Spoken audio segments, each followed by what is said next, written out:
Greetings everybody and welcome to another Wu-Sabat Outformation class UK, brought to you by All Eyes on Egypt, Midlands and the North.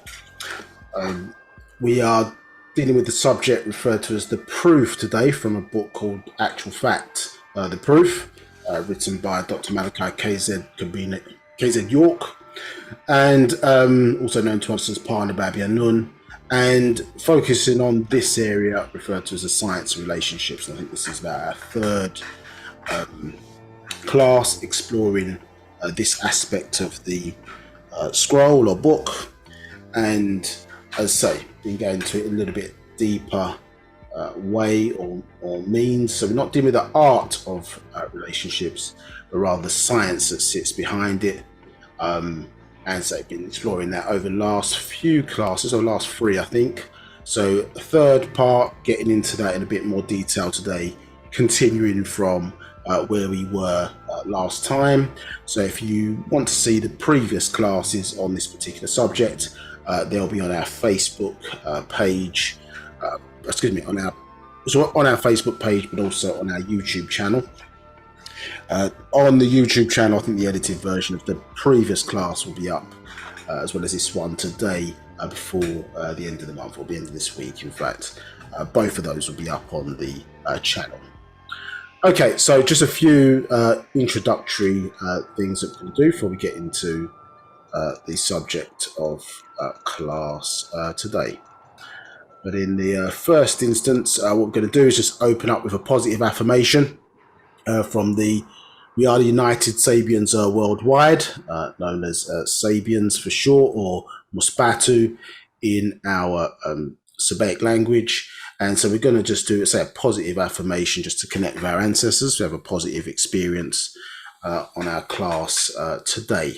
So I'm going to say in the Sabaic language in the first instance, and then translate into English for everybody's full and proper understanding.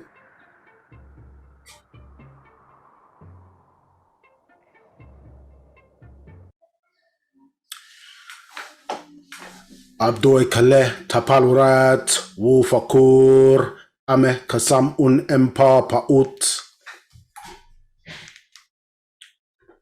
Naut Mugdad Baded Pata Naut Mukhlas Baded Yaanuwn Takyud Anuki Jawef Pa Ashuk Empa Paut Wu Kalal Ashuk Kawun Jawef Neya Anuki Kasam Un Empa Paut Wu pa paut kawun kasam un emneya anuki wahu ameh pa paut wu pa paut kawun wahu ameh neya nakuk kadur naju ameh kasam un empa paut wu khabub ameh mushakhas nakuk kadur kawan kalel pafef nakuk dayur jawef pa paut ameh waseh Ameh dayarni kawun lakay bakoy jawef pa paut anuki abed bin afashni pa paut kawun anuki pa paut kadur nakuk kadur pa paut amul nakuk amul. Okay, so we started off by saying begin all prayers and thinking as a part of the all expanding. And then we said, no God except Ptah, no Savior except Yaanuwn. The affirmation, and then we said, I'm in the divine love of the all expanding, and all divine love is in me. I am a part of the all expanding, and the all expanding is a part of me. I am one as the all expanding, and the all expanding is one as me. I can succeed as a part of the all expanding and fail as an individual person. I can be all that I want in the all expanding, as long as my want is to stay in the all expanding. I am never by myself. The all expanding is, I am. The all expanding can, I can. The all expanding does, I do. Yeah, so that was Takyud. Say positive affirmation to get us started in the right type of way to have a positive experience in the class today. Now, if you just joined us from Zoom on the first time, and welcome to those on Facebook Live as well. If you do want the full interactive experience, then there's a link in the chat if you've not registered before to join us on Facebook directly. So we've got your panel here as an attendee, and on the left hand side, if you need to adjust your audio settings for any reason, then you've got the options there to the left. We've got the chat facility that should be open for everybody now. Select everyone as your distribution option so everybody can see what you're saying. So if you've got anything that's not a question, primarily feedback, etc., then place it in the chat area. Sounds not correct, whatever the case may be, that can go in the chat area. Now, it is an interactive session today. Feel free to use the reaction emojis and things of that nature as class is going on, depending on how you feel, how you want to express yourself. And as I say, interactive in a sense of asking questions. Please do not sit there in ignorance. No question is a stupid question. It's more important that you gain understanding of what we're talking about. Sometimes we're going into subjects that are, I wouldn't say they're deep, but they have some, you need to have some understanding of sometimes Wu-Sabat, and obviously we've done clearly 10 parts before this one. So if you're stuck because we've set things up on previous parts, then slow us down, ask questions. Otherwise you're not going to get the fullness out of this experience that you want to. So you can do that in the first instance by raising your hand or pressing the raise the hand button. And if you do so, the facilitator today, Nabab, will come to you at a certain point, call your name, and then this message should appear on your screen if you've joined us online. And you simply unmute yourself and you'll come live and be able to ask your question to me as your student teacher for today, Nabab Kaknihes. Now, if you've dialed in, those options are slightly different. So *9 in order to raise your hand, and *6 once prompted to unmute yourself.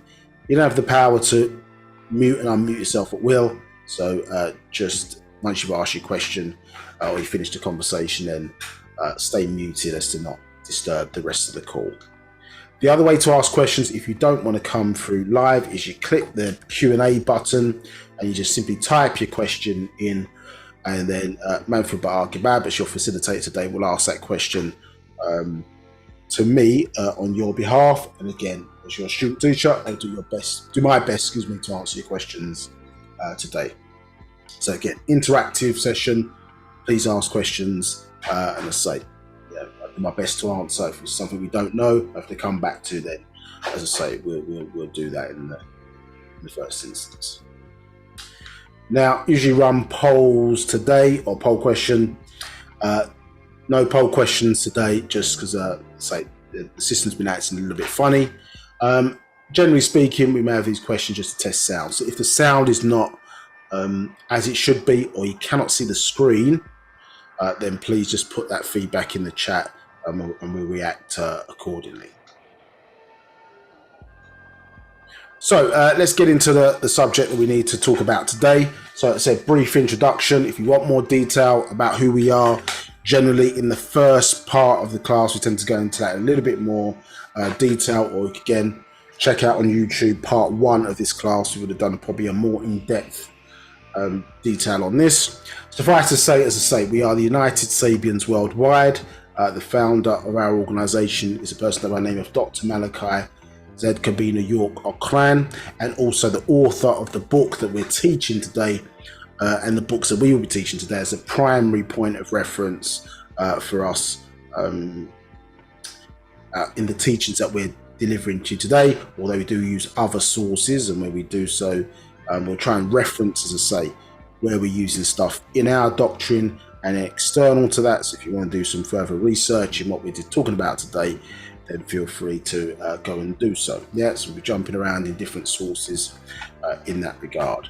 Now, what's important, if you're looking in relation to the class that we're dealing with today, we can see here 3 points. Yeah, so which are very important when we're talking about, because oftentimes in society we'll focus on the teacher themselves, which is naturally important. So think about some of our prominent teachers of Nagaru Negroid people over the last, sort of 100, 150 years. Marcus Garvey's, the Honorable Elijah Muhammad's, Noble Drew Ali's, Dus Muhammad Ali, various teachers that have, as I say, made an impact and left a lasting legacy for our people to sort of pick up upon those teachings to aid them on their transformation journey. But here we oftentimes don't look at who their parents are. Understood? So we're talking about the sort of science of relationships and what we've been talking about here in this context. Interesting about the 1, the 3, you understand, and the 5, understood, in this context about understanding who their mother and father is, you understand? So if you go back to the previous class, we're re-emphasizing about this triad principle, how, if you remember, the woman represented what? Material, you understand? And the male represented being. And then what you have then is the third part of that triad principle was time, understood? And then the fact that time and mind are constants, understood? So that creates that triad principle. And what we was explaining to you, if you remember in that first class, and at the end of the last class as well, sorry, I'm talking about the class last week, and the end of the class as well, where we played you an excerpt out of a class taught by the master teacher, was the fact that, as I say, how those things work together in unison. So again, if you think about somebody, a drummer, let's say, for example, drumming a certain rhythm, you understand? What have we got? We've got the actual beat itself, understood, where the person is making a sound, you understand, with their, it could be hands, let's say it was a drum that you're playing with your hands, an African drum. So they're playing that drum with their hands, and there's sound being made. And then what you have is you have the space where they're not playing. You understand? So we have the sound, then we have the space where they're not playing.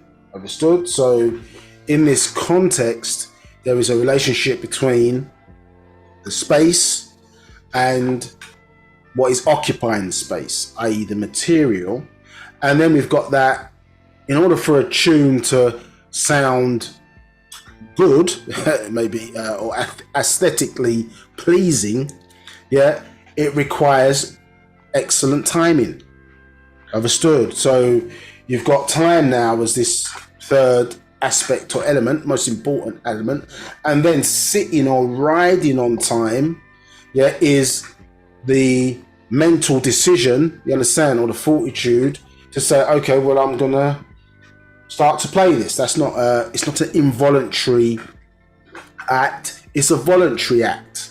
Understood? So there's will in there where the person is, okay, deciding to play at this point. You understand? That may get where the person knows the tune so well, or they're, we would say maybe in rhythm, where it may feel almost, as I say, those things are happening so fast in terms of those decisions that it almost feels so organic to the person that it doesn't feel like it's a conscious decision to do. But the point is that that third element is bringing, the sound and the non-sound into union with each other, understood, in order to create that perfect sound or optimum sound, you understand, or pleasing sound for, in the context of, you understand, whether it's for an audience, whether it's for themselves, whatever the case may be. But we see those three parts, understood, working together. Space, material, do you understand, time, and then in the context, time is also reflective of mind. Yes?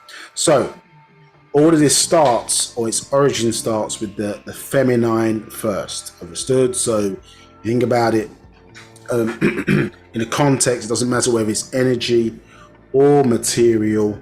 Yes, it starts feminine first. You understand? This is our culture. Yeah, so matriarchal, and why we are matriarchal, I should say. And so, in the context of Dr. Malachi KZ York Akran, he was born to Mary Abbott Akran York, let's say known as Fatima, you see on the screen there, born March 10th, 1929, and crossed over to the other side to become one of our Salafu or ancestors, you saying, on August 4th, 2012. So, in this context, you see that we are matriarchal, and this is her in our clan mother attire. And as I've said several times on this class before, interestingly, as you look at the sort of iconography that's showing here, one of the things that you see here on both sides is the lotus flower. Yeah, associated with females, you could say it's a feminine symbol, a symbol of regeneration. Do you understand? Symbol of regeneration. That's a book called The Lotus of Life. Interesting book. We've done a class on that in some detail, but seek that out if you want more detail around that from your local All Eyes on Egypt store. But you can see here symbol of regeneration, and the Ankh Twi symbol there, or the double Ankh, understand, or Anak Twi, some might say. Yeah, again a symbol of regeneration also. Do you understand? Us birthing not only the physical aspects of self, but doing what is necessary as well to create and birth our and develop, our etheric self. So when we transition out of this physical body through the doorway called death, we have done what is necessary to continue our existence on the next level of revolution in that context, you understand, or existence. So Mary Abbott Akran York, the mother of Dr. Malachi KZ York, a sacred feminine, as we would describe her as, one of our ancestors. Another one of our ancestors and sacred masculine, Al-Hadi Abdul Rahman Al-Mahdi, and this provides the Sudanese lineage. So Mary Abbott Akran York provided the Ghanaian lineage on that side, obviously both African, and this is the Sudanese side. You'll see coming from, let's say, a great family lineage here. His grandfather famously, let's say, known as the Mahdi or the guide, who drove, let's say, the British and the Turks out of Africa in a series of wars against General Pasha and others, drove them back into Europe. You understand? So very highly spiritual lineage there, and the Mahdi exemplifies that, as I say, and ties us back into pre-dynastic, as they would classify it as today, ancient Egypt. You understand? So he himself was not Sudanese in origin, was part of the Dongolawi tribe. You understand? His origin is of the ancient Egyptians. You understand? As they would classify pre-dynastic ancient Egyptians, Napata and Meroe, or some say Meroe. Let's say coming from that side or lineage, and was hired by the Sudanese as a master, a spiritual master incarnated. So a very powerful individual who walked this planet. Okay, so and then, as I say, we see Dr. Malachi KZ York here, age 25, and as we've expressed in these classes before, if you just joined us for the first time, maybe more new to you, may sound a little bit strange. However, our ancestors, in the renewal of our story, as I say, we haven't never, acted as paleontologists or archaeologists in that context, digging up the bones of our ancestors, digging up artifacts that have been long lost and covered to learn about our story. No, our story is informed, understood, by our outformational ancestors sending us or providing us with information into our informational present being. Understood? So we're outformational. We get outformation, which is then transformed into information, and this is the science of Wu-Sabat. You understand? So Wu-Sabat is a spiritual science dealing with factual information, transforms in this context outformation into information. Excuse me 1 second.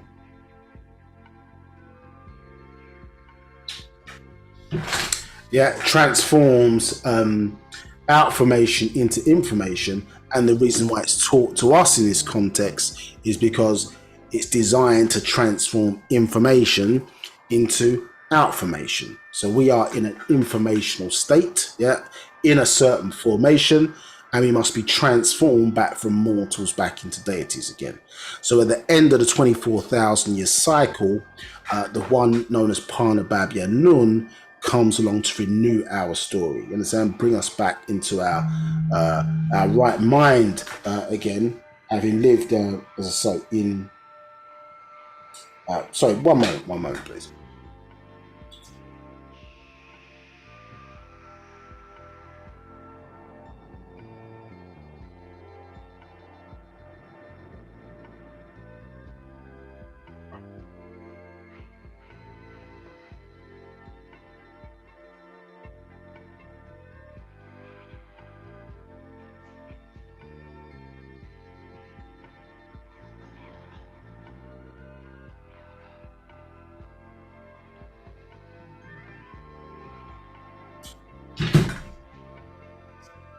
Okay, so yeah, transforming us, as I say, back into what we would describe as outformational beings once again. You understand? So our ascension journey, which obviously is long, lost oftentimes, and misunderstood by the world today.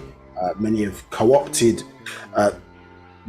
what's been described as our religious journey, almost in that context, and changed it, put their own spin on it. You understand? Rehashed it, mixed it, and then given it back to us in a watered down form. So we never really had the pure version of what was given to us. Do you understand? And that Wu-Sabat, or the science of Wu-Sabat, is designed, as I say, to clean up and correct and restore back, you understand, the mental link, yeah, that connects us back to our ancestors, known as the Panatharu, understood, and aid us, as I say, in our ascension journey.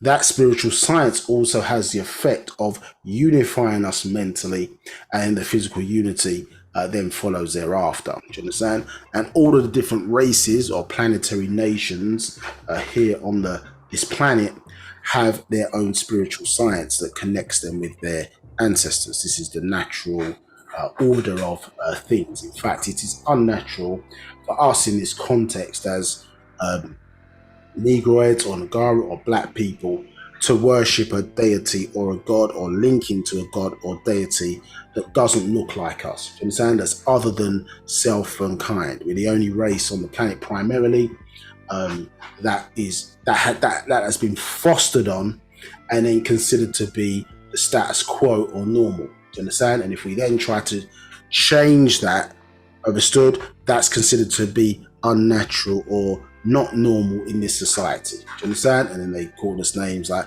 black supremacist and all these different titles and names, while all the while they consider it to be normal for you to worship a white Jesus or a white version or Arab version, as they would classify it, as Muhammad, you understand, or Charlton Heston looking Moses. So that's considered to be normal. But if you do something different from that, then that's considered to be not the norm, you understand, or irregular. Yeah. So, but yet everybody else on the planet, Chinese, deities look Chinese. You understand? Indians, the deities, look like them, so on and so forth. So this is the reversal of this, say, misuse. Understand? Spell has been classified as that's had us directing our energies to other places where it's not supposed to be going to. Understand? So outformational ancestors informing or presenting us to our informational present being. This science of Wu-Sabat, which is really, as I say, restoring back that connection, which is effectively being clouded, polluted, arguably even blocked in a lot of contexts, or context, so that we have not been able to receive that outformational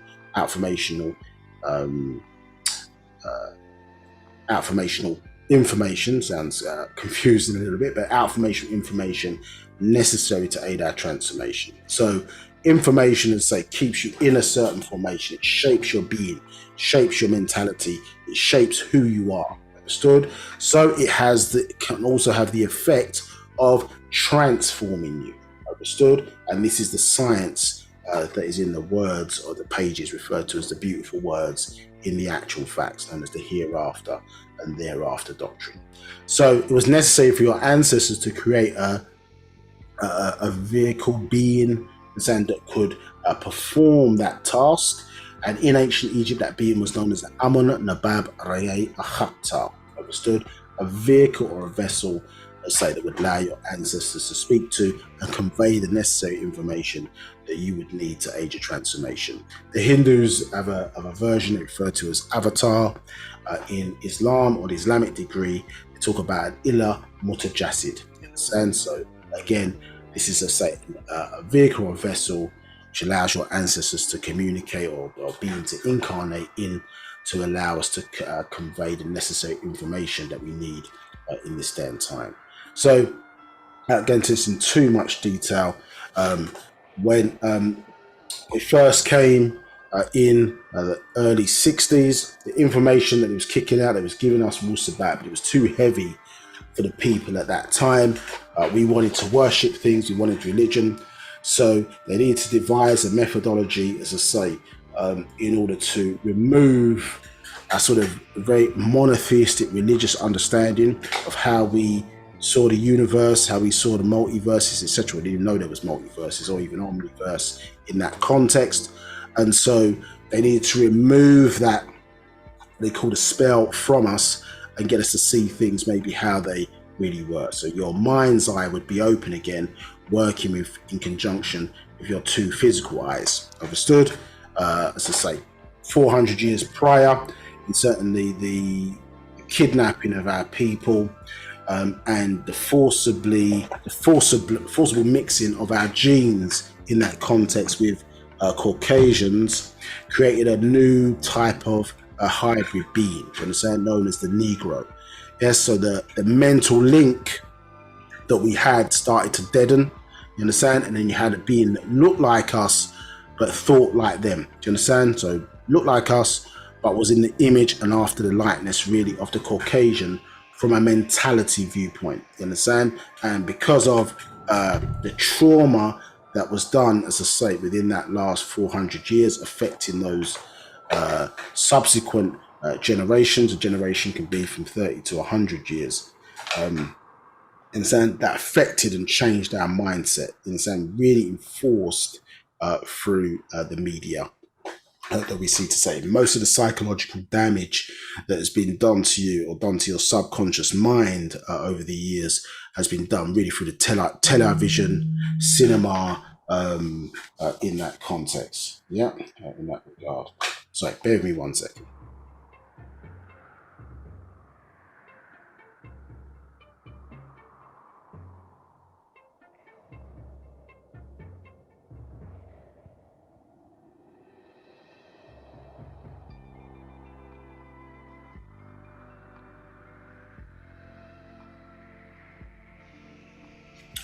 Right, sorry about that. So, yeah, most of that psychological damage has been done through the media. And so it was necessary, as I say, to design something that would design, as I say, an approach that would clean that up, but prepare you, as I say, for the hereafter doctrine, which is described, as I say, from the year 2000 onwards, after the devil's 6,000-year rulership had ended, when the Nines last aligned, 9th of September 1999, where we'd gone through those early religious schools and then prepared us for the hereafter doctrine, where we'd learn about, as I say, where we were at our height as the ancient Egyptians and pre-dynastic ancient Egyptians, where we were living, as I say, as who we were supposed to live according to our natural design, connecting with our ancestors, having proper understanding, spiritual understanding, esoteric understanding, and linking everything in our culture into natural nature, natural living. You understand? A self-preservation way of living as opposed to a self-destructive way of living. Understand? So this was what the form that was necessary to, as I say, help us through those religious or monotheistic religious schools. And then, as I say, when the Holy Tablets came in 1996, this was the bridge between religion and reality, understood? So it corrected, or at least brought to a truth point, all of the information that had been studied in the Torah, in the Bible, in the Quran, understood? And the fact that those scrolls, you understand, were copied from Sumerian tablets, and what viewpoint, who was speaking, the context of how those tablets were written. All of that information was provided to you in the Holy Tablets, at the same time giving you your link back to Kadem Mokmat or Mahmat, it's an ancient Egypt, and even further beyond. So in and beyond the stars in that context. And that prepared you then for that hereafter. So hereafter, the devil's rule had ended. Now you were ready for the Wu-Sabat, without the symbolism, giving to how it was and how it is as they originally came, as say, in the 60s. So in that context, the being that inhabited the vessel, the Nabab Aktar, is known as Nabab Yaanuwn, and comes at the end of the 24,000 year cycle. So if you imagine, they would describe it, 24 elders around the throne, and the center of that throne is the 25th seat. You understand? So at the end of the cycle, the 19th elder, who Yaanuwn is, occupies the 25th seat, which is here on earth. You understand? So this doctrine is designed, like most doctrines, most religions on the planet, if you're not familiar, are designed. They're designed for a specific purpose. And often the important part about people don't realize is designed for a specific group of people. You understand? Linking them, as I say, to their esoteric or etheric ancestors. Now, that means that a person can't choose their religion, because their religion or their spiritual science is linked to their DNA and their genes, and saying created by their, or grown by their ancestors, who they would be the descendants of, or their children in that context. So you can't choose. Yeah? In Western society, particularly in modern Western societies, we find we have a choice, a multiple choice, to choose X, Y, Z of religion, not understanding the esoteric or spiritual context or the purpose of that religion, and therefore oftentimes it's not working for us, because we're simply directing our energy into doctrines that were not designed for our genes and genetics. Understand? So that corrected form, and reason why they cry about it in this society, because they know that periodically, you know, incarnated master teachers are born, as I say, to set the record straight and correct that alignment. Understand? Ancestral alignment. That ultimately, as I say, at the point of death, this whole system is designed to exploit beings like ourselves who have souls and that soul energy. So at the point of death, as I say, instead of the soul energy, which cracks, as I say, like some broken glass, almost in that sense, depending on your last thoughts, thinking, emotional expression, should rise up to the ether levels aligned with those last sets of emotions. So if you die in fear, and in that context, then you can find aspects of yourself at lower levels, 1 or 0 to 6 ether, where they're then utilized by other forces. Do you understand? Instead of it ascending to 7, 8, and 9 ether levels, where all our ancestors reside. Do you understand? And are always of an agreeable formation or expression, as opposed to a disagreeable formation or expression, from 6 ether downwards. So it's designed, as I say, the system is designed to exploit, as I say, you who represent the living. Yes, because the science of religion is the interference of the dead into the lives of the living, because the dead must subsist, you understand, off of the living in order to survive. Yeah, so the attack on our relationships is so that we basically they halt our ability to produce supreme beings, which is why male and females come together. It's just a case of producing children. It's a case of producing supreme beings. Understood?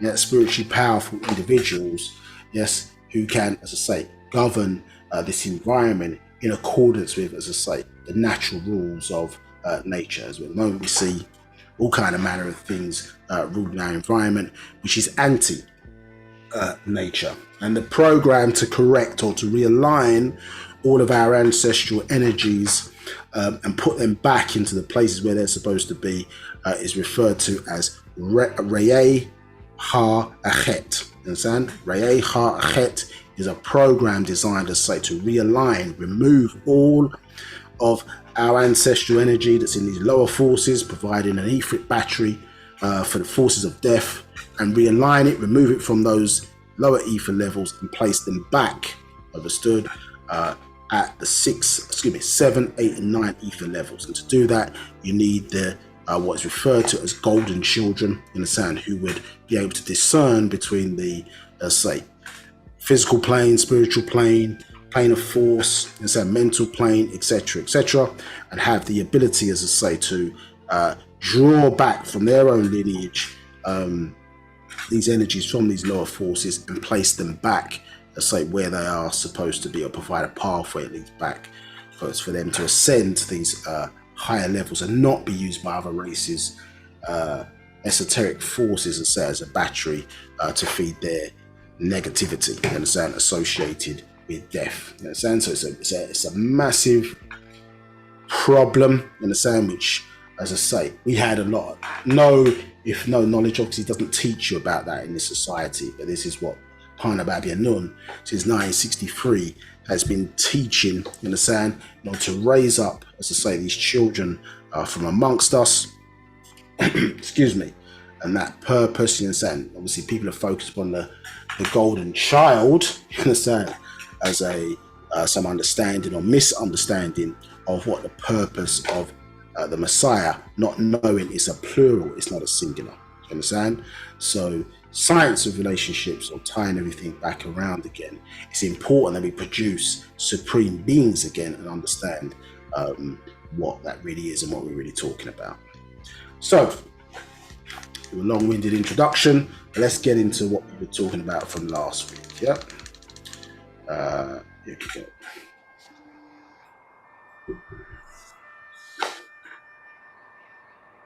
Any questions, Manthu?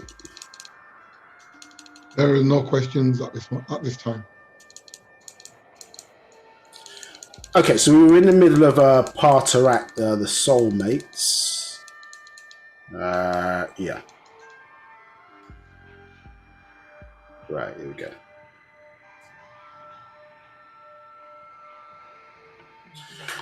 So we're in the middle of Partarak, the soulmates, and as I say, this the role of, again, I suppose in terms of people's understanding of this, we were taking you through this kind of the journey of, what were we? Because remember, in that kind of first part, we made the point, as you can see here in verse 69, yes, that we had been classified, maybe wrongly classified in this society as men and women.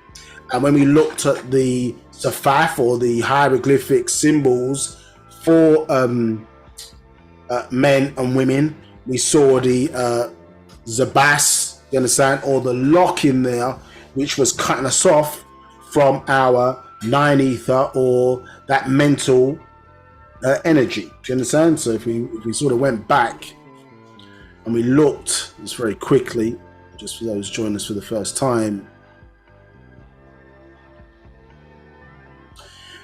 Yeah, when we looked at the two energies referred to as Nupu, or 9 ether, that represents life and living, and we compared that to its opposite, Zupu, you understand, which is 6 ether, representing death and dying and decay.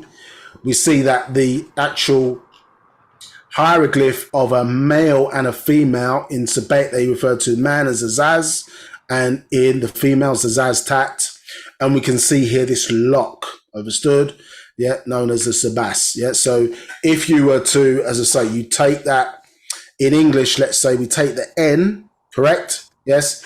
And we turn it 90 degrees. So imagine grabbing that lock, yeah, it being perpendicular, and you turn it 90 degrees to the right, you would get your Z.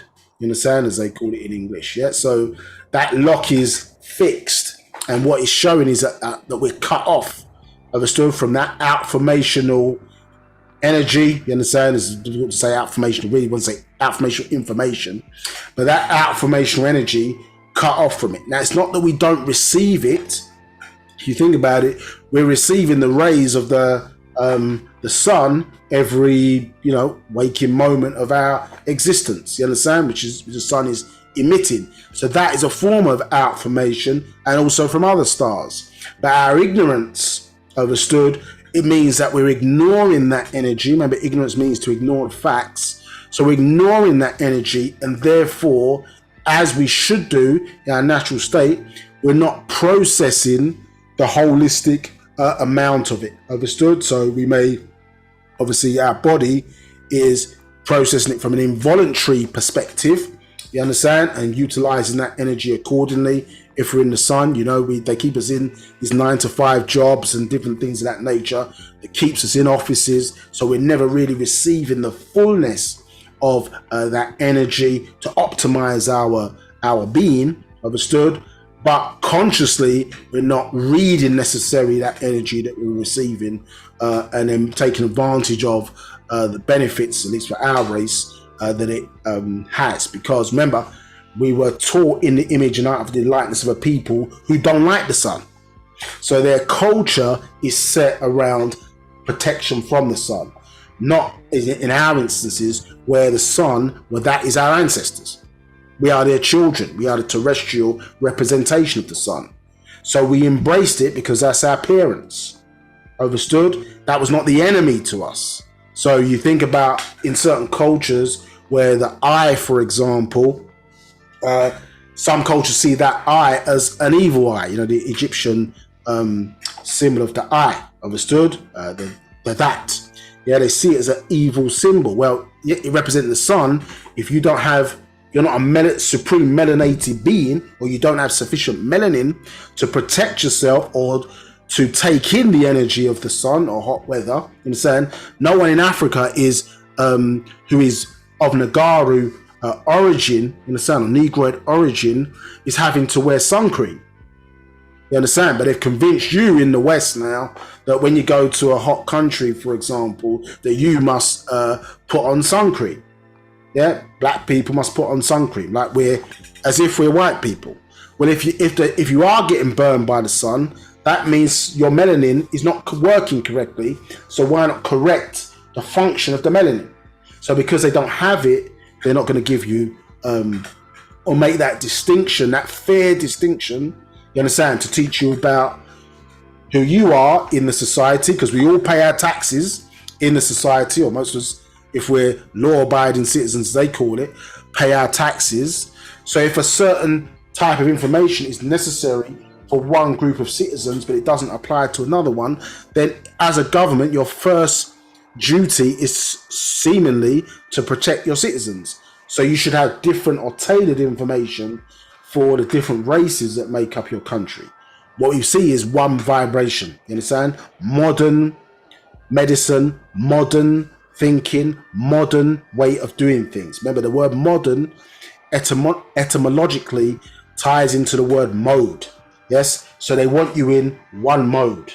Yes? But in reality, when we're receiving that outformation, we're getting that 360. You understand? The fullness of it. Yeah, the full range. That's what blackness is. All of the colors, you understand, within the spectrum combined. So we're getting all of the information, not part, you understand, in the context of how they're using it, or one mode, one vibration, which is their vibration. So we were explaining to you that there's a Zaz or Zatat, and it's also there in mummy, which is perfectly there because that mummy, the lock on the mummy or the bolt, remember, is designed to trap the DNA in a sarcophagus, understand, correctly wrapped, so that it could be used thousands or whatever years later when our ancestors developed the technology, or you understand, develop themselves and develop medical technology, which will be able to cure the person from whatever the disease was that they died from, regenerate the body, and then it was necessary to perform a ritual that would allow the mental link to be re-established, because the brain, as you know, after post-death liquefies. Do you understand? So the mental link, you understand, is disrupted and it's not there again. So therefore, showing a person in this context that a man and a living woman can be dead mentally, at least for us, in that Zupu state, is explaining to you that the link can be cut off. You understand? So we went through, say, in some great detail of showing you that when a person is talking about they have soul, and this in this context, it's describing this mental link, understood, to that mental reservoir, understood, which in our own context, let's say, has been disrupted.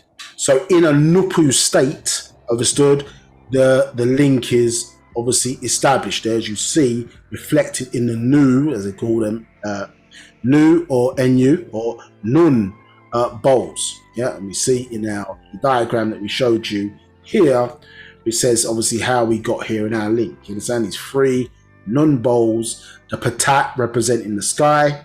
You see that the symbol here of the Tet symbol, we see with associated with Ashtat or Isis, who they refer to as the womb and the phallus, you understand, of how children are produced. This also represents the blood in the human body and the little people. You see here these horizontal look like M's. Yeah, is naturally occurring water, and we see it in a sort of cartouche.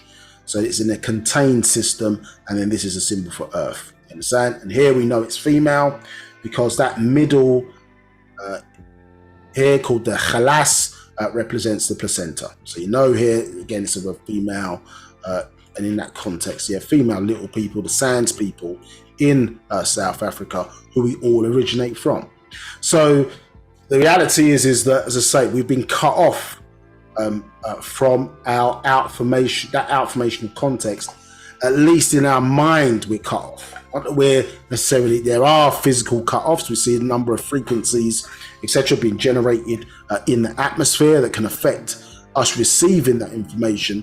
But most importantly, it was our thinking, our mindset. You understand? We weren't even open to even considering that which the ancients obviously knew. You understand? So they built their structures, their monuments, everything was in sync with the heavens. You understand? So how galaxies are formed and the configurations as they appear to look from Earth. You understand? It's an illusion of light, but they built their cities, their structures in sync with that. You understand? Because they understood that was obviously where not only where our ancestors reside, but that obviously we were their terrestrial representation. So we built heaven on earth. You understand?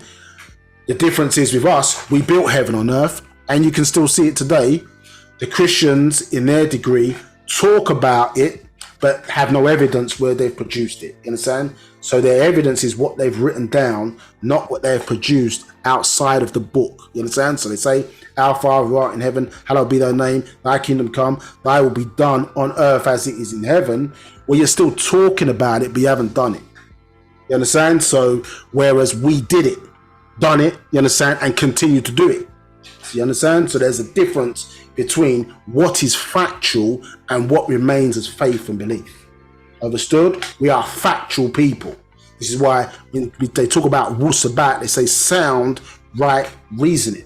Yeah, sound is like sound, isn't it? It all can mean sound, what you hear or receive from space and beyond, the proper definition. But it's also sound like in foundation. You understand? A sound foundation, solid. Yes? So when you look into our story, you see facts. When you look into nature, you see our story. You see the evidence of our story. You see the symbols representing our story. When we look in their stuff, we don't see anything. Pure myth, you understand? And lies. pure myth and lies without any evidence. Only evidence they have is of destruction, not of growth, how we got here, you understand? And obviously, more importantly, for you in this day and time, where you are going to next. Yeah.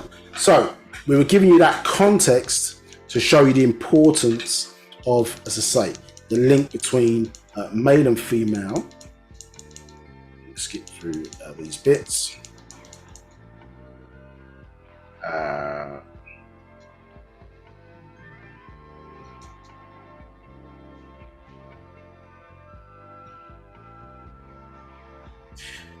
And this is an important point as well. This, remember, we explained to you this was an older book, so from the Holy Tablets. And just to recap just a little bit over this point, when you look at this verse here, because this understanding of obviously the Ba'ah soul, you have two, you have the Rawuh soul and the Ba'ah soul.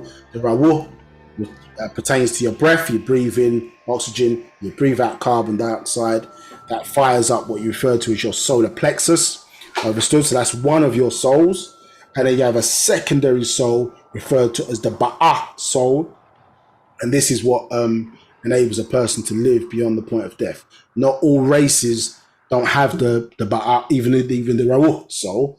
And evidence of your Rawuh soul is that you're burning black. You understand? Evidence of blackness is burn. You understand? Evidence of burning, is blackness. You understand? As in the formation of carbon.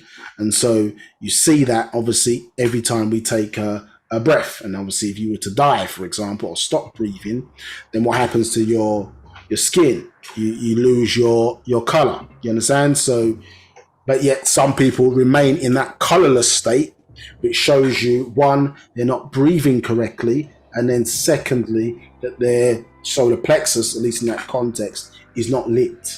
You understand? So they have a lunar plexus, not a solar plexus. But here when you look at verse, in fact, let's go from 123. You understand? It says what? 123, a spark of divine consciousness. 124, leading to the development of the human soul. So this spark, which we talked about or taught you about previously, we're informed in the Master Secrets, where we come from that nothingness or that state of things. Yeah, so nothing doesn't mean non-existence. It's a state of where things exist. And the rules of thing or the rules of existence are being, becoming, became. So things need to follow this transitional journey of being, becoming, became. You understand? So we are a supreme being as a thing. Understood? So we start off in that nothingness state. We're saying that spark, of divine consciousness. So this is tying back into the mental, leading to the development of the human soul, being in the likeness, being in the image and after the likeness of, and it's older terms. We replace that with Ray or Natharu in this day and time, taking us back into ancient Egypt. Remember, the Holy Tablets was the bridge between religion and reality. So it was focused on the Sumerian doctrine, because your Bible, Quran, their Bible, their Quran, their Torah is a copy of those Sumerian tablets. Understood? So we walked back in those various different schools or degrees in order to remove the spell. 126. This spark of consciousness. 127. This mental spark that radiates a part of itself down to the planes below it. 128. It projects down to the spiritual plane and forms what you call, and not what it is, what you call the soul. You understand? So this is showing you about this mental projection, obviously down, or connection to the mental. When we say mind, remember M-I-N-D, when we say mind, remember that we are describing our individual portion of the mental, you understand, or mental reservoir, which we should be connected to. And your ka'ah, or your secondary ka'ah or spirit, is what draws or feeds down, you understand, or enables that connection for you to draw down that mental into, as I say, your mind, and you understand, which the receiving aspect of that on the physical is your brain. Understood? And so in that context, you can understand, as I say, you're looking at things at different, I suppose, levels or planes of existence, as we gave you the idea of looking at the picture of a peacock. And as I say, from a certain perspective, it's a peacock. You drill down a little bit further, you see actually on a computer screen, let's say, for example, you look down on a picture, a photograph of a peacock. Let's make it clearer. Photograph of a peacock. You drill down further, you see, oh no, it's not. It is a peacock, but it's made up of squares, isn't it? Called pixels. If you were to drill down further, you would see it as in binary as simply zeros and ones. Do you understand? So, from a certain perspective, we're looking at things obviously from the bottom, looking up, but the Master Teacher obviously is informing us now from the cause and effects. You're looking at things from loosely, for lack of a better word, the origin of things. You understand? From the darkness to the light, not from the light to the back to the darkness, or from the state of somethingness. We were looking from the state of somethingness, trying to interpret the nothingness. Now you're getting an understanding of what the nothingness is, so you can understand how we arrive to be something. You understand? So we're looking at the darkness. In his teachings, you're taught that the darkness was evil, so therefore you ignored it. You understand? You were fearful of it. Understood? Not understanding, well, that's where my origin is. And actually, when we look at the signs in nature, you understand? There's no fire in the womb. You understand? You are in a dark place. You understand? Or referred to as triple darkness for 9 months, and then you're birthed into the world of light or fire, as they understand it. Okay, so this is why when you're looking at that connection, this is why it can be broken and restored once again. Do you understand? So it's that connection, as you can see there, why a person can lose their soul and then it could be restored again, because a bit like, I don't know, we're discussing this, having this conversation over an internet connection. The connection can be broken and restored again. It can be interrupted and restored again. It can be blocked and restored again. Do you understand? Or it can be cut off even permanently. So there are certain ways, if you do not understand how to do the necessary things to retain it, then even in that context, you can deaden the connection because you're not working it. You understand? You're not protecting it in that context. So I say, when a person is not in control of their decision making, that is when that connection can be lost, understood, and taken over from others. Yes, if you're on drugs, for example, and you're living for the drugs because of the symptoms of what those drugs do to the body, so you're doing everything now to get that next fix or high, well, you're not in control of your decision making. Do you understand? So your will now is compromised, therefore one loses their soul or loses their connection. Do you understand? And same for us with religion. We're not making the decisions in accordance with our own mind, making it in somebody else's mind, because that set of teachings was designed for them. Understood? So in that sense, what happens? Now we're cut off again. Yeah? And it's advantageous, as I say, for certain groups of people on this planet to see us in a state where our mental is cut off. Understood? Because that keeps us esoterically or spiritually weak, yeah, but keeps them empowered. All right, so long-winded recap, but let's go into where we were talking about in the last class. So he's up to, I think it's page 7 here, and looking at this page, yeah. So we go from 80. So it says in natural science or Natatat, seeds are the smallest particles of material matter that exist and shall be weighted or categorized as material physical, a sum or somethingness. So the smallest things in existence, as we understand it, you understand, are brain etheric seeds. We'll come and talk about that in a sec, but this is what we would refer to, or in terms of the emergent state, as things. You understand? So you have to understand that when you're dealing with things, you're dealing with things that have always existed, or this energy has always existed. Do you understand? Yes, energy in itself, or our understanding of it, would have a birth or origin out of basic energy, which is female in origin. Basic energy doesn't impart motion or force, as we would understand energy to be, understood.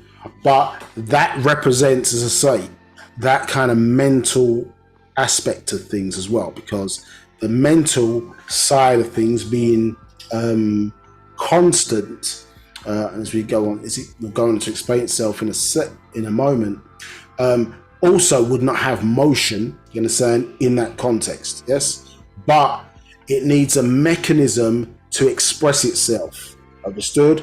If the rules that applies to things must be realized, you understand? And so that the expression or the mental aspect in expressing itself, takes on the word then being. You understand? As you see, the word being has an ing against it, so denotes, you understand, a change, because now things are coming into motion. Understand? So there's a difference between supreme, understand, and then supreme being. Yeah, so supreme would be without motion. Then obviously when you get supreme being, now you're starting to look at, as I say, a transformation into energy that now is starting to move. Understood? And this is why when we read previously, remember in the previous verse around this, remember what the opposites were to the respective, opposites were to their respective mates. So we had the mate of female is male, 27. The mate of male is female, yes. The mate of mind is emotions, and the mate of emotions is mind. So its counterpart, understood, or mind is its counterpart is energy in motion, understood. And so energy, for lack of a better word, that's not in motion or does not impart motion is another state. That would be, for our understanding here at least, is mental, understood. Now, going back to what we're talking about here, we're going to go into this in more detail so it doesn't sound, if you're jumping on for the first time, like gobbledygook.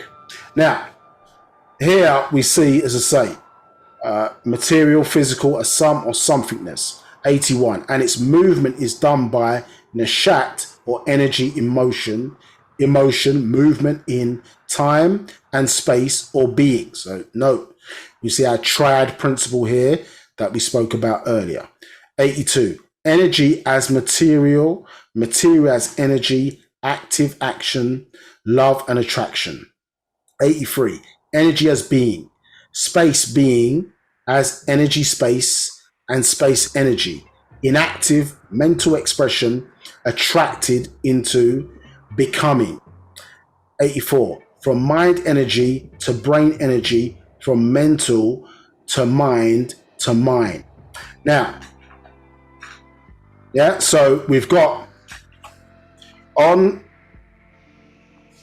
and let's see, in fact, let's make this a bit clearer for everybody. So re-put this back up again in this section. Yes, so you've got this distinction, yes, between somethingness and nothingness. So we've got dark matter, you understand, which derives from dark energy. So 76%, say it all the time, but good for everybody to get a recap.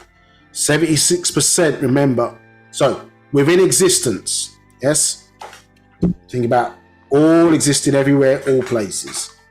90% of what is called existence is in darkness. Understand? When they say darkness, is because by modern day instrumentation, they know something's there, but they cannot see it. Understood? So 90% is darkness. In that 90%, 76% is dark energy, 24% is dark matter. You understand? 10% is what is the visible universe, all the suns, all the planets, etc., etc. You add it up, Understood? That would make up the 10%. Understand? And that makes up the whole, if you were to break it down by percentages. So we get a differential or a clear distinction between somethingness, so things or material, matter, let's use that word, matter, that has a weight, by modern day instrumentation. So, and that point is hydrogen, the first sum, so it is something, but when you read it in the Patarak, it says some and thing. Do you understand? Some and thing. That is because, remember that we started off as things. Remember we just expressed that, and in previous class we went through that, the rules and all that, how that pertains to that. So if you imagine you're a thing that then, obviously, as you grow, there are other things that are attracted to you, understand? And in essence, may rotate, understand, or be in orbit around you, understood? And in the context of us coming into the world of matter or the physical world, now that's given, you understand, you a weight. You understand? So there's a sum, there's an additional bit to the thing. And actually, if you think about all cells, all atoms, etc., well, there's a nucleus, and then we've got, particles that are rotating, you understand, or in orbit around that nucleus. It's the same thing for cells as it is for atoms. Do you understand? And actually, in the context of you as a human being, do you understand? Yes, all other races revolve around you. Remember, when we looked at the understanding of Parapatut, the fact of the matter is that you were the center of your universe. You were that supreme being. You are that deity. You are the Allah that they are worshipping in their religion. You are the Most High, or the Lord God of their religions. Because the fact that they say God is alone and has no partners, understand, be it in the Torah or expressed in the Islamic degree, the fact that you exist to make the statement, remember, you are the contradiction unless you are that deity. So God can't be alone and have no partners if you're there to make the statement. You create the contradiction by being there unless you are that God. So the understanding is that, yes, things came into existence when you existed. You understand? Things came into being when you know about it. Do you understand? The term God was not known to you until somebody taught you about it. So then it became real. If it only by the word of it became real to you, and somebody introduced that concept to you, you were not born with it, that understanding. Other things you were born with. You knew, for example, how to go to your mother's breast and get sustenance. That was programmed into you. Do you understand? Like the ROM versus the RAM of a computer. Every time you switch on your computer, it's accessing the read-only memory. You understand? So it starts up the same every time. So you were programmed with certain things. How come you were not programmed with worship of these various different religions that you claim to follow? You were not programmed with that from the outset. You understand? Someone's not born a Muslim. You're taught to be a Muslim. You understand? But now they're trying to make all these different religions like Jew, etc., Muslim. They're trying to turn these titles into what? Races. Religious titles into races. They're trying to turn the myth and give the myth the foundation. Do you understand? The ultimate foundation. To make it or make it real. You understand? When it's always been myth. Certainly from our perspective, it's been myth because we was there from the very beginning of things. Do you understand? As you find in, I think it's Revelations chapter 3, verse 17. We witnessed the creation of their deity. You understand? According to what they've written in their own book. Now, to get too far off the point, but some things, so we've at this point, things have a weight, and at this point they exist, but don't have a weight, at least by modern day instrumentation, but they exist. They're the state of nothingness. And so the energies in transition, that transition point, you understand, which represents hydrogen in that context, is the use of the number 1. Do you understand? So here you've got 10, understood? Yeah. And then when you go 0, 1, you're really going into antimatter. Do you understand? If we were to really look at how the numbers should be correctly used. Do you understand? So 1 here represents what? Uniform. The uniform is omniverse. The uniform, you understand, or the whole form would be pa'ut, omniverse, isn't it? That's a real true form. Yes? Everything else is versions of the original. Yeah, so the woman really representing that is what? The true uniform. Because everything else after her is a version off of the original. That's why we say offspring. They've sprung off of the original. Understood? This is why, remember, in Mother Circle of Existence, you were taught by Nabab Yaanuwn, and as we expressed it in these classes as these students, that the perfect number what was 1,000. And the perfect number is 1,000, representing what? The M. The M, what? Mother. The M is in ancient Egypt hieroglyphs or Safaf is represented by the owl. You understand? Pabuan is the owl. Represented by the owl, not OVO. You understand? You see how they take our stuff, repurpose it for negativity.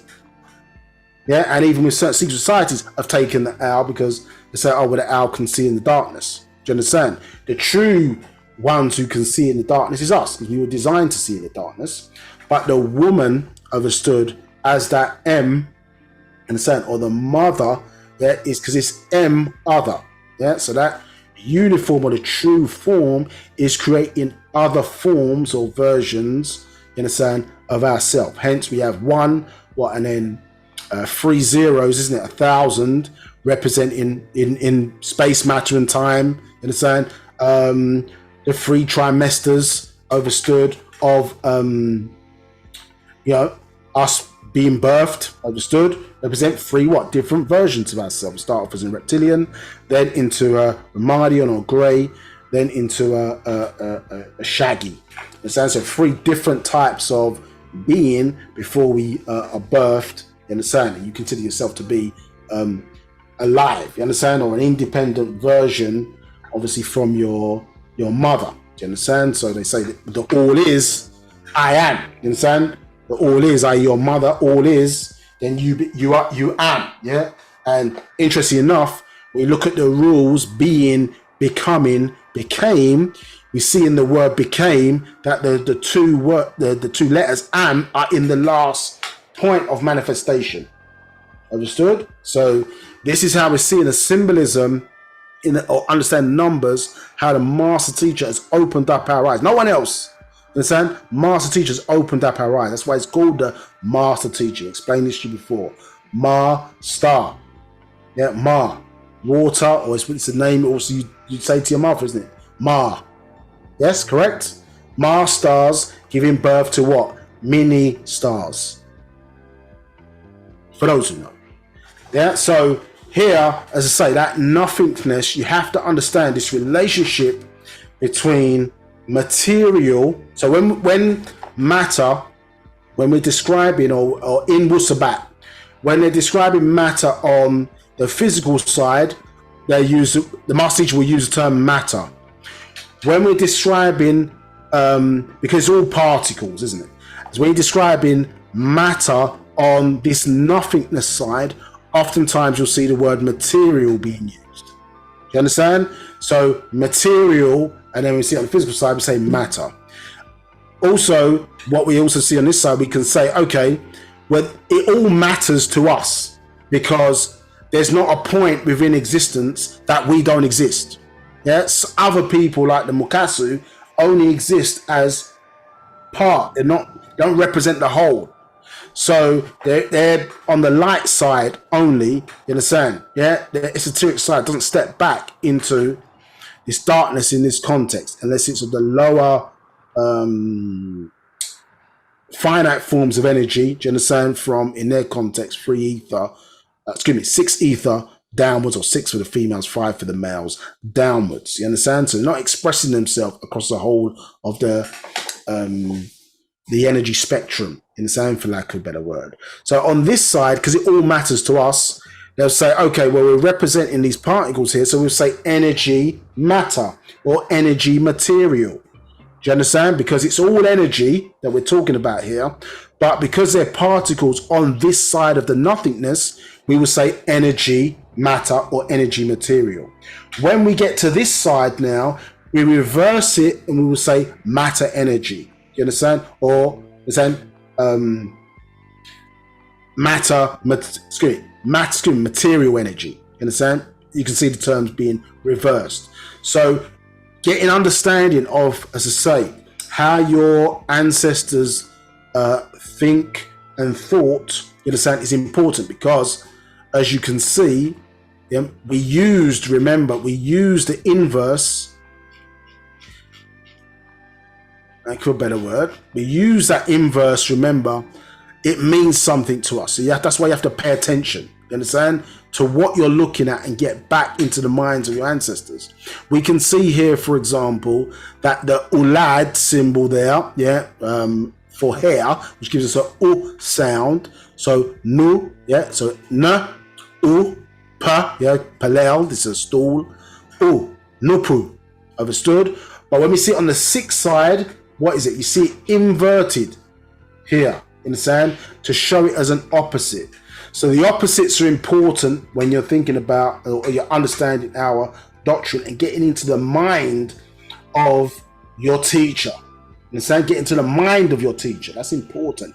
Get into the mind, how he thinks, and get to know him as a teacher, so you understand, okay, when I'm reading these words, it's not designed to trick me. It's not designed to fool me. It's not designed in a way, when we talk about worthiness, it's just, is the person applying themselves sincerely to learn? Do you understand? Then the book is there to inform you, to shape your being. You understand? So when you open it, are you reading, or have you put yourself in a position for the book now to teach you by way of the beautiful words received, you understand, articulated by way of Nabab Yaanuwn from your ancestors, the Natharu.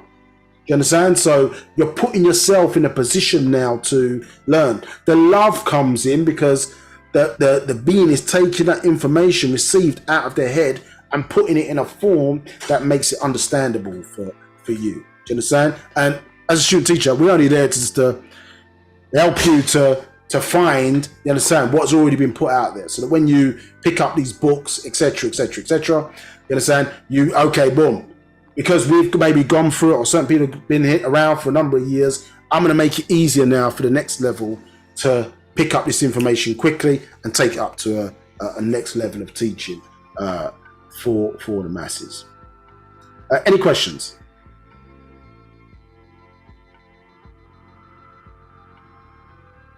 Right.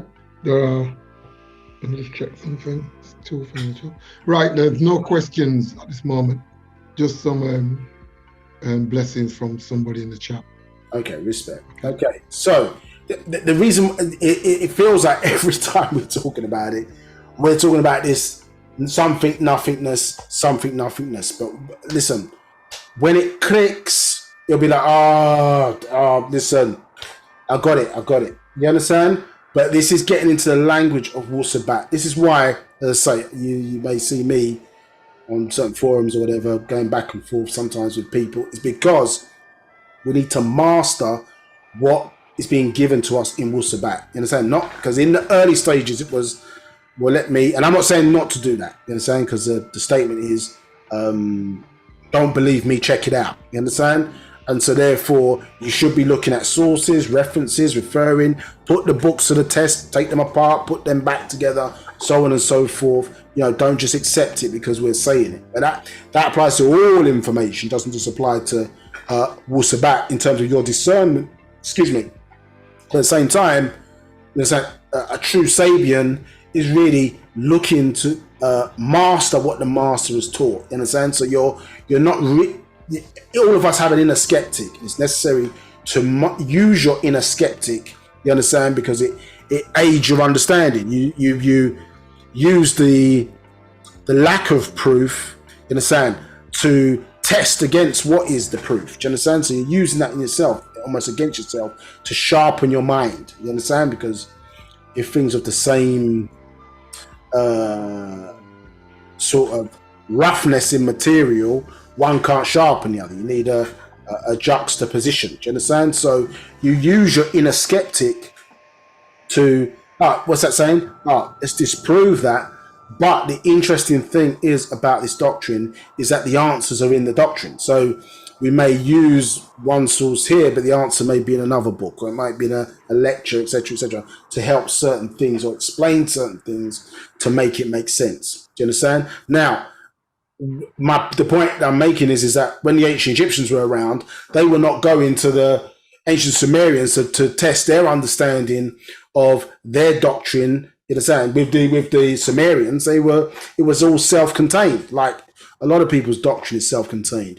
So you have to understand at a certain point, it was necessary for us to go outside, because that's the state and condition and mindset we're in. At a certain point, when we get back to what we're back to, only us can teach us. You understand? And only our doctrine in that context, you understand, can prove itself. You have to walk a certain journey, maybe to get to that point, so that, for lack of a better word, the trust is there. Do you understand? In that context, to know and understand, say, what's being expressed. So if you read with that mindset, that's a different mindset of reading as a skeptic. Do you understand? So reading to overstand is a different mindset to reading as skeptic. That's not to say that reading to overstand doesn't mean you're not skeptical. You use your inner skeptic. You control it. You step yourself out as a director who is managing you as the actor within this journey called life. You understand? And you control how the pieces are to be moved. So if you read for overstanding, you will gain overstanding. If you read for skepticism, then you'll read to find mistakes. Why are you reading? You understand? So this is what you have to, because reading is to re-add that which has been lost. You understand? So your mindset from the very beginning has to be correct. Yeah, and so that's the difference between somebody reading and, okay, that makes sense, versus, do you understand? It never making sense to individuals in that context. Do you understand? And this is the way it's been taught. So people can be very spiritual, and that's one way, but it's stop separating things. You understand? If you're a spiritual being, like chanting, so on and so forth, and that part excites you more, that doesn't mean that you shouldn't read. And if you're a reader and you're not doing the other stuff, then you're never going to get the holistic understanding of this doctrine. So you have to do both. Yeah, picking and choosing is like a person saying, well, okay, I like whatever it is, the chicken wings on the plate, but I'm not going to eat the veg. You understand? So the meal, to get a holistic meal, you understand, you have to eat everything that's been presented on the plate if it's a healthy meal for one to engage within. Do you understand? You have to do all aspects. So we didn't decide, the ancestors decided that things were going to be in books, reading, and so on and so forth. So you have to add that to your repertoire, you understand, and it will shape your being, you understand, when you really understand what information is. Now, so you see in here now, when we go back with that understanding that we just read, you understand? So energy as what? Material, yeah? So we know now what we're talking about. Material as energy, yeah? So active, action, love, and attraction. Yeah? So we know energy in different states can be configured in a way where, as I say, yeah, opposites what? Attract in as one of the rules, one of nature's rules. Energy as being, space as being. So energy, interesting enough, listen, as particles, material, can be being, and we can have what? Space as being, as what? Energy space. So on what?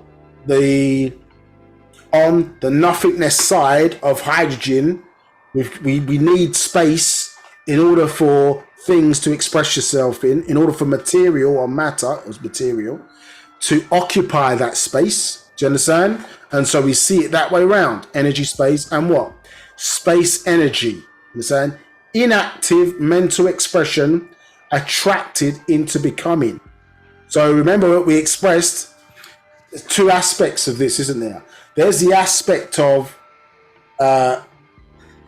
being, or that nothingness, where we talked about these particles, do you understand? Having no motion, do you understand? And then now coming into a state of expressing themselves, do you understand? And at that point, even at that point of expressing yourself, you've got two states of order and chaos. So order would be when those particles or things, you understand, in that darkness, are now starting to move into or attracted into form or system, do you understand? And chaos is where those same particles are just existing aimlessly. Do you understand? So they don't have purpose. You understand? So particles with purpose, order. Particles without purpose, chaos. Understood? You understand? And so inactive mental expression, we're going to go and see what that means in a bit. Attracted into becoming. So remember, being is the first state, or rules of existence, I should say. Becoming, second. Third part of the triad is became. Yeah? And so what? From mind energy, yeah, to brain energy. So the brain, in a sense, obviously allows the mind to express itself in this physical form. Do you understand? This is why we explained to you, remember, that in the mummification process, remember, which is, we used to freeze bodies before by way of cryogenics. We recognize that cells deteriorate over time. So mummification was to avoid that deterioration. Do you understand? Placed it in sarcophagus. And so that kept the cells pure for recloning later down the line. But obviously, again, the brain liquefies. So that connection, you understand, to the mental is lost. Yeah, so a ritual took place to send the person's aspect to the person, their soul, effectively, back to the origin of where it came from, called the opening the mouth ritual. You understand? They sent the soul either back to Orion, Sahat, or to Sirius, Sabatat. You understand? So a ritual, I've shown this in previous classes before. Check out Lotus of Life or scrolls around that. You understand? Which go into that in Dante or our class on YouTube. Going into that. So we can see here brain energy in comparison. Yes, so brain energy, physical expression versus or somethingness expression versus mind energy in the what? In the nothingness side of things. You understand? And then from what? Mental, yeah, original to what? Mind. Yeah, we looked at that with the we showed you the car going up to the mental, how you draw it down, this mental energy into the mind, to your individual portion of the mental, which you're really saying mind. That's what your mind is really, my individual portion, do you understand, of the mental. Do you understand? Mind, so I'll say mind as opposed to mind. Now, what's it saying here? 85. All are in a state of condition between the sciences of somethingness, absolute, you understand, 86, and the science of nothingness, not having a sum. Yeah, so we've got this what? These two states. Yeah. On the physical side, it would be material or matter, and on the nothingness side, it would appear like space. You understand? But we know there are things in space. Understood? Yeah. But here, what it's saying to you is that all of this activity, so the mind activity, do you understand, are all in a state. So all this mind activity, mental energy, you understand, the movement between the two, so on and so forth, are in a state of condition between science of somethingness, absolute, 86, and the science of nothingness, not having a sum. You understand? So occupying between that space, this mental, these mental seeds, you understand? Or these smallest particles of matter, brain etheric seeds. Now, 87, no thing as of yet. Yeah, science of nothingness. 88, something as of yet. 89, this is the cause and effect at work in nature. Understand? And it says 90, when nature is activated, active, in action, acting, actuality, all forms of acts or movement. Understand?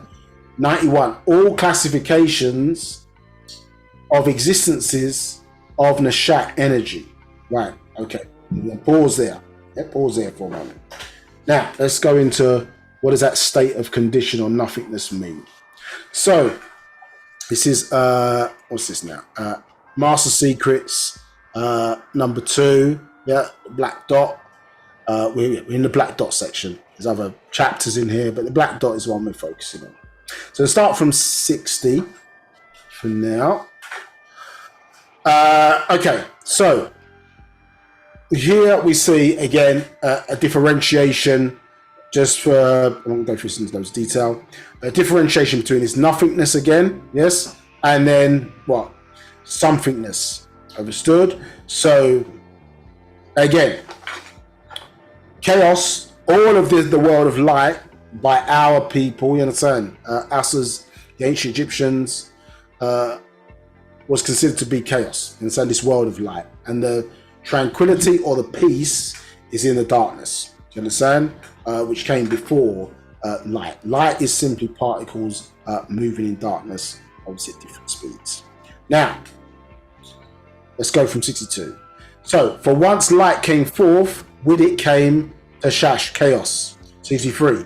Yet in dark is permanent and light is temporal. Yeah, we understand that. So, darkness, or even dark, you understand? Yeah. Eternal, you understand? Light, yeah, lights burn out eventually, do you understand? Suns die, so that's temporary. Whereas darkness, understand, always existed, you understand, and exists. 64. Ordinarily, yeah, space and matter are in a separate unit. So, yes, ordinarily, so most of the time, yeah, are an inseparable unit. However, yeah, when space and matter is in what is called perfect union, yeah, extraordinary kahen, divine things occur. So remember, we were sort of started the class by saying what to you? Yeah, we said about the music, yeah, and about the person, yeah, playing that drum or whatever the case may be. Do you understand? And so, yeah, obviously to create music, you have to have what? You have to have sound, and then you have to have space between the sound. Yeah, and then that third bit, you understand, which is the timing, yeah, the mental part that brings it all together. You understand? Yes? Boom. Yeah. And when that person gets that, get it right, yeah, magic takes place. You understand? In terms of what differentiates, at least from us, you understand, what constitutes, you know, maybe what you call a good tune versus one that isn't good. Yeah. So universally considered to be good, maybe. Now, perfect union, extraordinary, divine things occur. 65. There is no energy existed or can exist other than some form of dark matter and dark energy. So to help to simplify this in your mind, that in terms of energy classification or this higher classification, they're only going to be one of these two types. Understood? The creative soup of this universe, creative energy. Yeah, so remember, in Wu-Sabat, creation or creative, you understand, means, remember, growth to us, yeah, effectively. So remember, in old tablets, it expresses to you that creation in Wu-Sabat means growth into form or system. Destruction, its opposite, means change in form or system. Understand? Any questions? Yes, there's one question. Right, what does, the question is from Jean, and it's saying, what does mind stand for? Mind in etc. I think you've kind of answered it, but yeah. So so when a person, let's see where it goes. Bear with me. This diagram.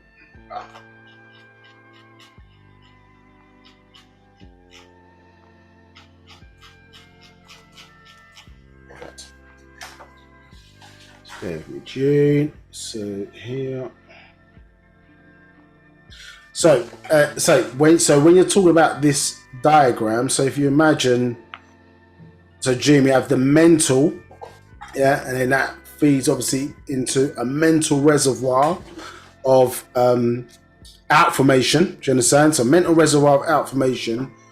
When we draw it down in this diagram, obviously it becomes, in this context, information.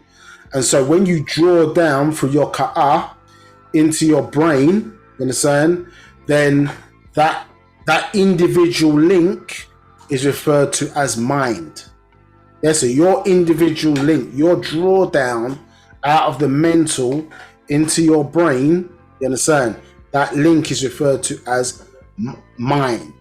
You understand? But what the teacher is expressing to us is that what you're really saying is that mind is really my individual portion of the mental reservoir. Therefore, it really should be referred to as mine. Yeah, my individual portion of the mental reservoir. Understood? Yeah, and well, yeah, okay, but yeah, we'll leave it there. Yeah, any other questions? Right. Yeah, Derma has asked, the Holy Tablets, is that part 2 of the updated version which you're reading from? Yeah, I think it's the second release after with the black and gold cover, not the one with the original one that was the Christians tried to a Christian publishing group tried to change and edit things out of, which is the ones with the different colors. It's gonna have a green, red, different colors. So it's the original black and gold version. Right. No further questions. Okay, so let's go back to where we were.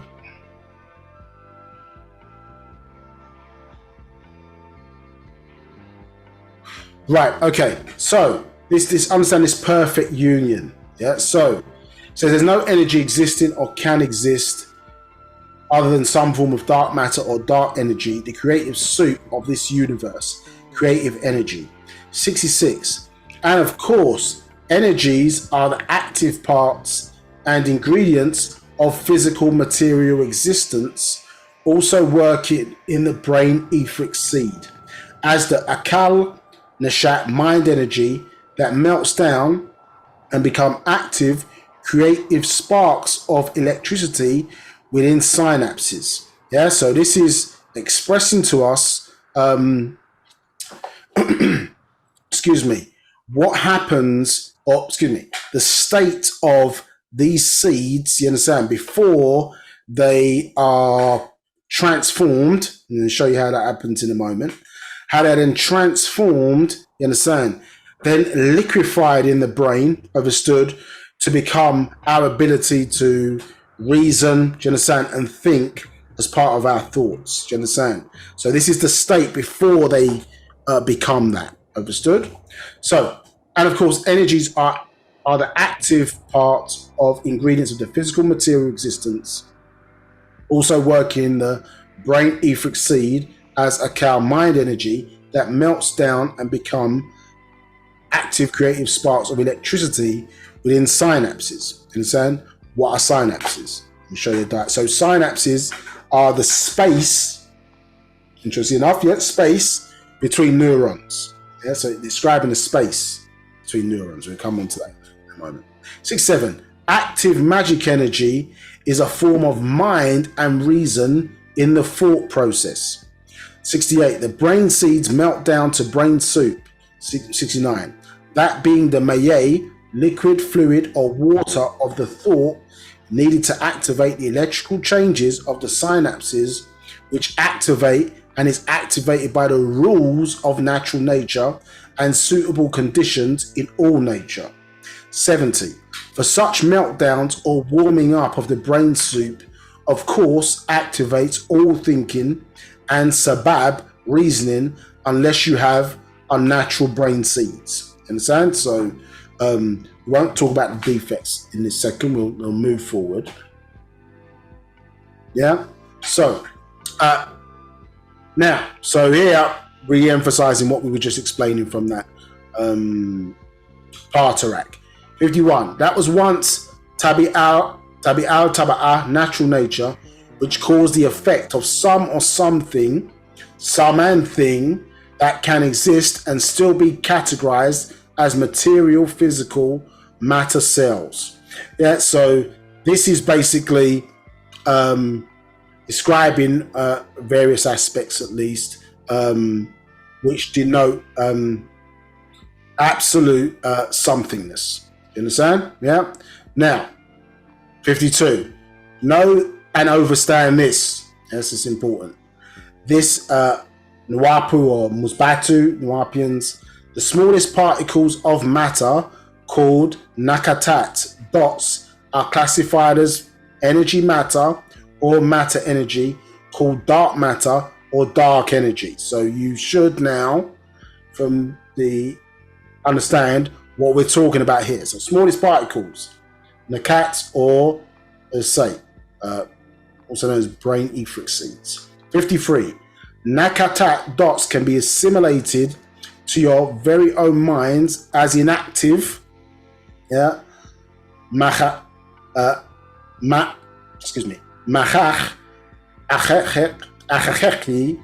Natatat, brain etheric seeds, are in a state of condition between the science of something or absolute and the science of no thing, vacuum. You understand? So remember in that part of Iraq, excuse me, we were reading about, as I say, that relationship, remember, between these two states. Understood? So, yeah, absolute material, yeah, and vacuum. So, science of no thing. But we know there are things in what appears to be space. Yes? So there's a relationship between what? Something and space. Yeah? The sound, yeah, and the non-sound. You understand? Or the beat and the rest. Understood? Yes? 54. So this state of condition, so yes, so absolute what? Something, and then this absolute, and the science of vacuum. Yeah, so that state, yeah, let's take it down to male and female, isn't it? There's something, yeah, being placed in no thing, you understand? Yeah, and we call that a sexual act or penetration. You understand? Something, yeah, the kadub, you understand, or the phallus, you understand, is being placed within the space, you understand, which is the vagina or the vacuum, you understand? Now, depending on timing, you understand, yeah, and conditions, certain things being right, yeah, can lead to a heightened sexual experience versus one that's terrible. Do you understand? So timing is important, you understand, as well as a number of other obviously factors. Do you understand? So in one state of expression, it's just showing you that there's this juxtaposition between, as I say, material and vacuum. You understand? Yeah, between these two states. 54. This state of condition causes brain etheric seeds or neurotransmitters to be magic and magnetic in effect when they are activated by synapses or sparks in the mahach brain. 55. Synapses being the actual spaces in which neurons communicate with each other. 56. When the science of absolute matter and the science of absolute vacuum coincide or become what? Congruent with each other, there is a magical effect. Yeah, this is what we're expressing to you. Again, maybe taking it back to the music, taking it back to the sexual act. Do you understand? Yeah, when they're in sync. Yeah, time being that secondary part, which also represents mind. Yeah, it's a constant. A miracle-like action is the result. Yes? 57. Brain seeds of ether that bring forth Sabab reasoning and, excuse me, Khawal Ifrit being oversoul are a what? Matter vacuum classification. You understand? So the seeds, understand, and reasoning ability, yes, all of that is a result of what we're seeing here, isn't it?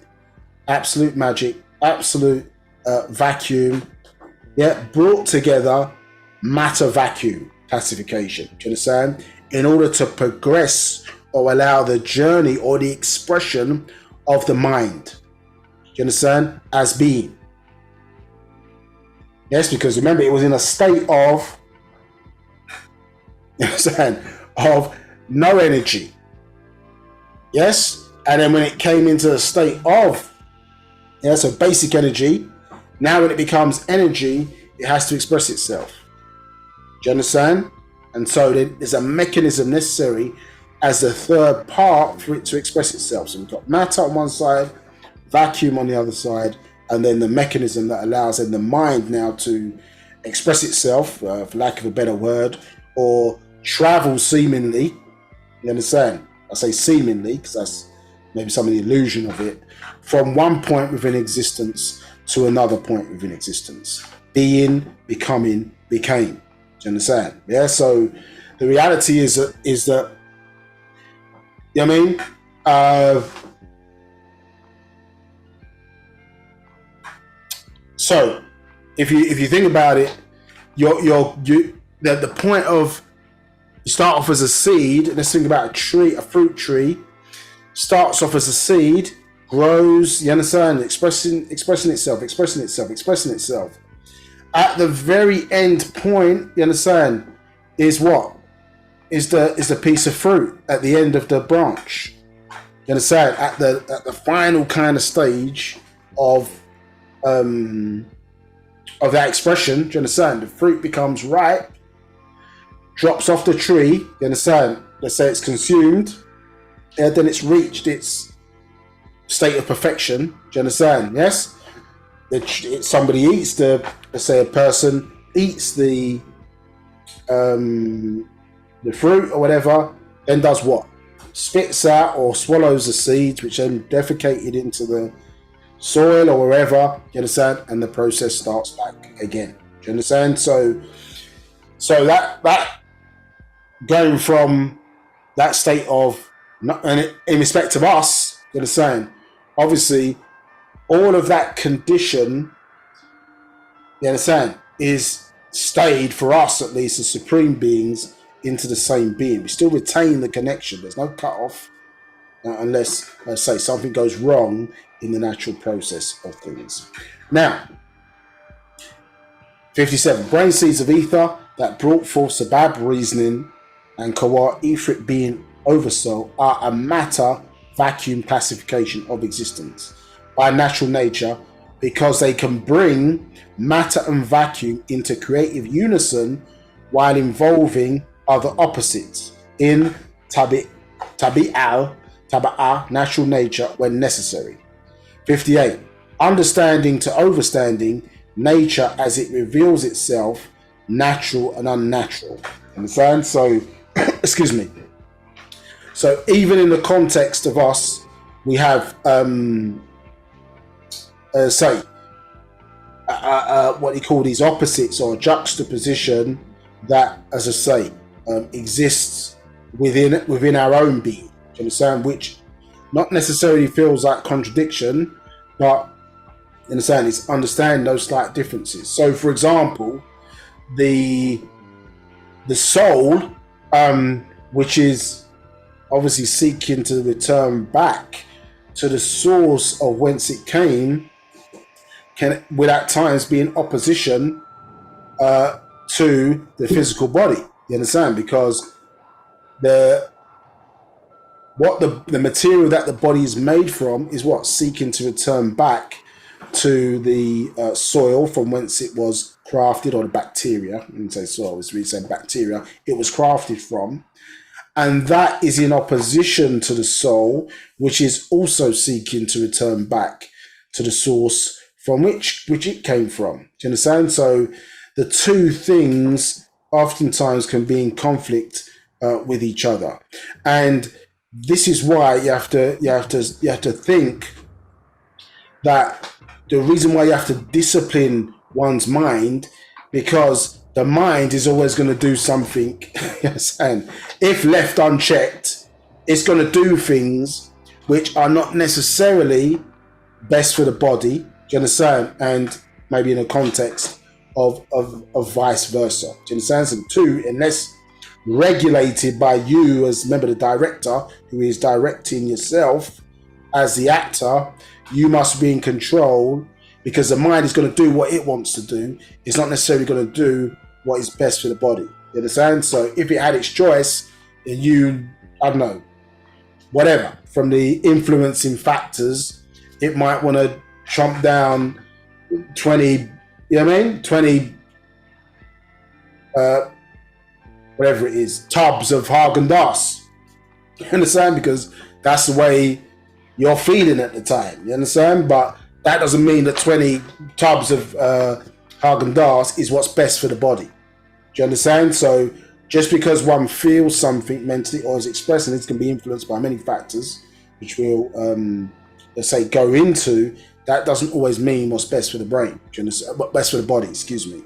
So the two can be in opposition to each other. Hence why you have to have the discipline to regulate, understand, the mind, understand, and keep it almost in check for what it's doing, because unless that, it can be allowed to run away. This is why, as I say, you have to step back from feelings, you have to step back sometimes from emotions, you have to step back from what's happening with you and be able to read yourself.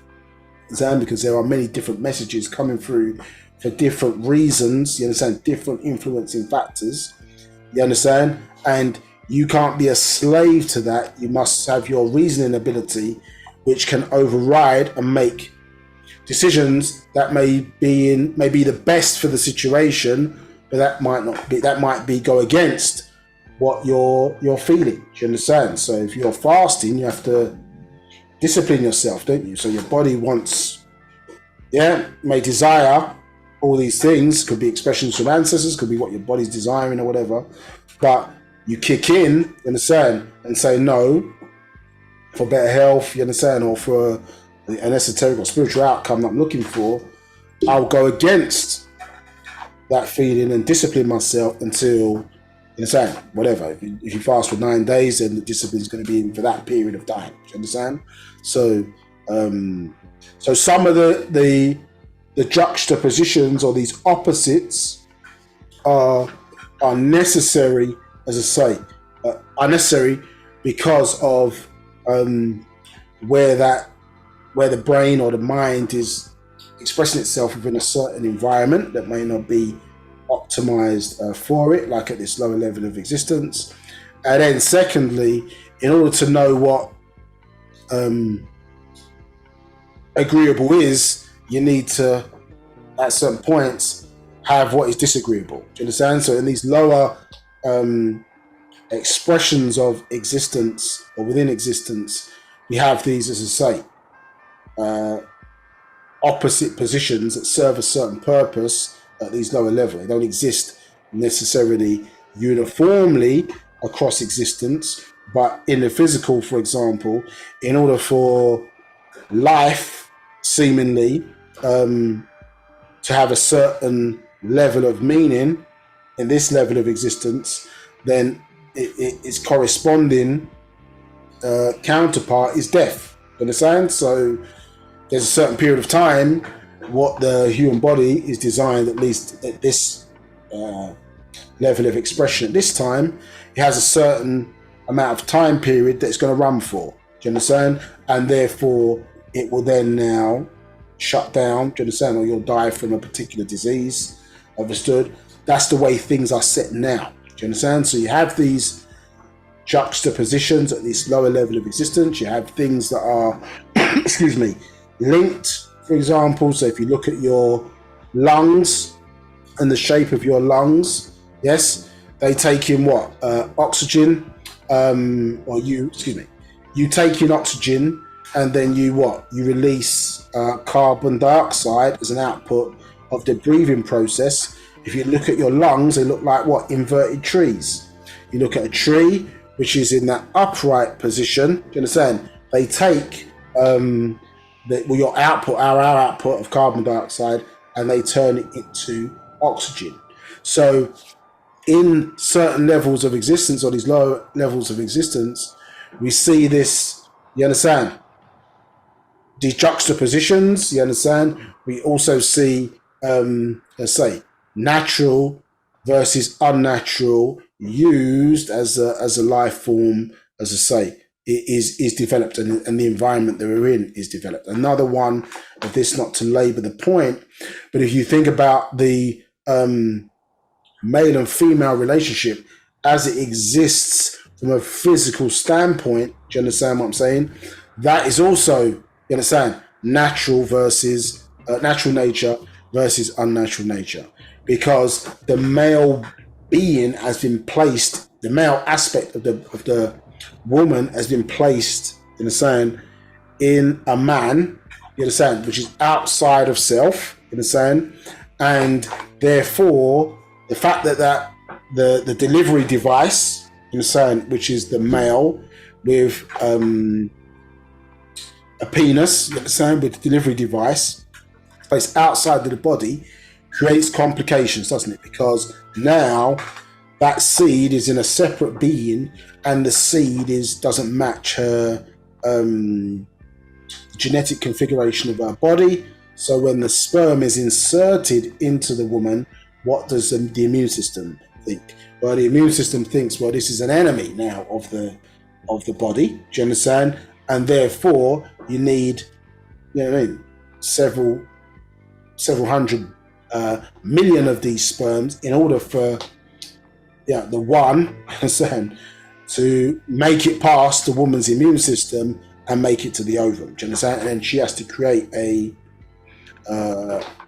amniotic sac around the baby to protect the fetus or whatever from her immune system. So here you're seeing a juxtaposition of natural versus unnatural. We wouldn't see it as, you understand, natural, but then you're not watching, you see what I'm saying, the relationship between the two. Whereas if the woman now fertilized her own eggs, that she used to before, for example, and produced other females, then, well, the baby and the seed has come from her own body. Therefore, you understand, the birthing process is going to be more peaceful, for lack of a better word, because you haven't got the same situation. Not saying that he's not going to produce the amniotic sac or whatever, but the seed is not seen as obviously adverse to her own body. Do you understand? So that's a slightly different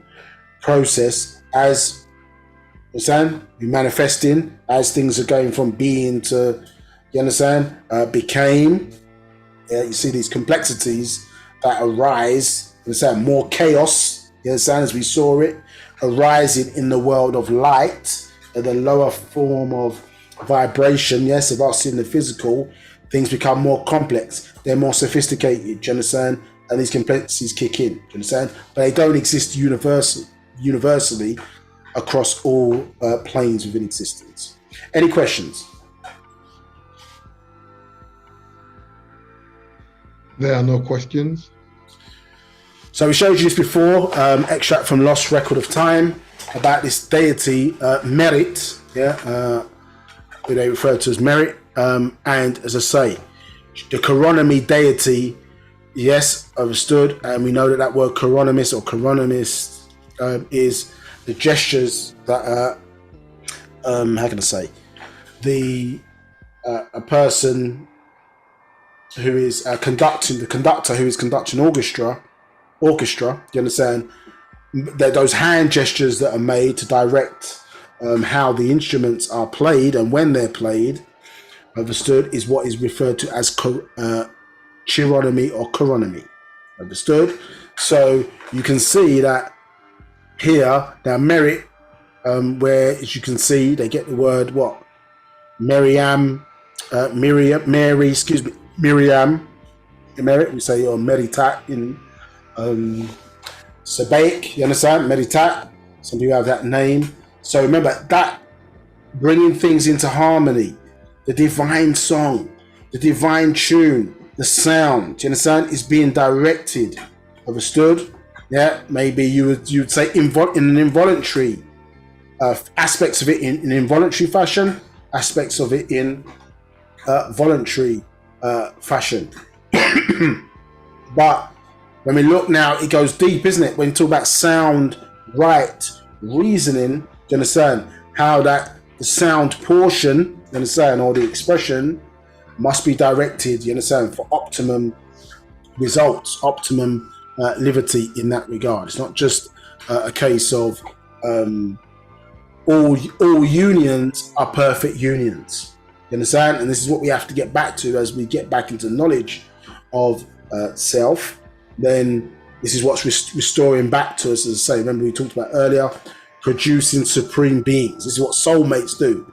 Soulmates produce supreme beings. They don't just produce children. They produce supreme beings. This is the purpose of soulmates. Yeah. So us having that perfect union being described is what we're seeking to achieve. You understand? So here, so as it was touched upon earlier, I think it goes into it. Yeah. Excuse me. The state and condition. So this, the bringing in together, isn't it? This matter vacuum classification, understood, really allows the melting down of those brain seeds, understood, so that there is transference, of these brain etheric seeds, you understand, or they're able to traverse these synapses. So the fact that when you really look at that, the journey or the melting down of these brain etheric seeds, there isn't any room for an Allah. There's no room for your concept of God. There's no room for your concept of Yahweh. You understand? Because you're connected directly to the original source of existence, as a part of existence. Yeah, others don't have that connection. You keep saying about this connection, mental connection. And the reality is that, remember, in that state of, things are formless, and then in actuality, by way of the mind, they can be formed into anything that we think into existence. So somewhere along the line, we have become constrained, you understand, by the way life is played out within the various societies and countries which we reside. We've been constrained by the expression of life. Not life as in nature's life. I'm talking about life within the society. Has constrained our abilities. You understand? It's constrained what as a man think he can do, so it can be. You understand? Or as a person think they can be, so it is. It's been constrained by the society that we're in, the rules, you understand? The expressions, how we live life, what success is, etc., etc. You understand? We've been constrained by that. If you look at the characteristics of our capabilities, do you understand? So as you're saying here, the synapse, figure 1 and 2, the synapse is filled with brain etheric seeds or neurotransmitters released from one neuron and accepted to the next, with the exception of unused brain seeds that are sucked back up into the sending neuron. A continual cycle of release and reuptake. Absolute matter, absolute vacuum. Do you understand? So understanding what's taking place here, as I say, we understand that matter vacuum connection, magic things are going to happen. You understand? Or matter vacuum classification allows what? The transference of these brain etheric seeds, which drive reasoning, drive thinking, drive manifestation. Everything is divine thought forms, isn't it? And it's a manifestation, of divine thought forms. Now you understand a bit clearer what that is. So we start off in the world of things that eventually for things to manifest as some things or some and things. Yeah, past that point of hygiene. You understand? All mental expression, which you or us or we, you understand, didn't realize that we have control. We are part of that and have control of it. So what is beyond? Well, what thing is beyond our thinking? If we're really taking it from the darkness, you understand how important the mind is. Yeah. So that's just showing you the relationship between those rules, let's say. You understand? And interesting enough, when we start looking at some of the hieroglyphs here, we're seeing this relationship, as I say, between material and vacuum. Do you understand? Or at least that understanding of it. As I say, things manifest themselves. So this, we can see here, I think this is from Natural Ether Energy, Actual Fact. And we can see that the term Nabab, they're a weaved basket, you understand? Yeah, empty to the sight, the space inside as a vacuum. So we can see here that this symbol here, which denotes Nabab, yeah, it derives or means empty space. But yet we know now that space is not really empty, but there's things contained within it. You understand? Obviously contained in this context. Yeah. So pay attention, obviously, to that approach there. Now it's juxtaposition. Now we see here, we see it is also the stomach of a pregnant belly, which rises. Yeah, the loaf or bread. Yeah. So the tatat or tet symbol, which is where they get the word tits from. You understand? Is here. Yeah. So. And it's in the juxtaposition, so it's in the inverse position. Excuse me. But this is also space. You understand? That happens to be occupied, you understand, by something. You understand? Or a thing, which is becoming something. You understand? So within the the female stomach. Now the placenta is what? It's the line is slightly different here. The symbol for the placenta is two of these. So symbols. This kind of tet symbol joined together, understood, to form the placenta with the lines horizontal. Do you understand? As we talked about earlier, forms the kalas.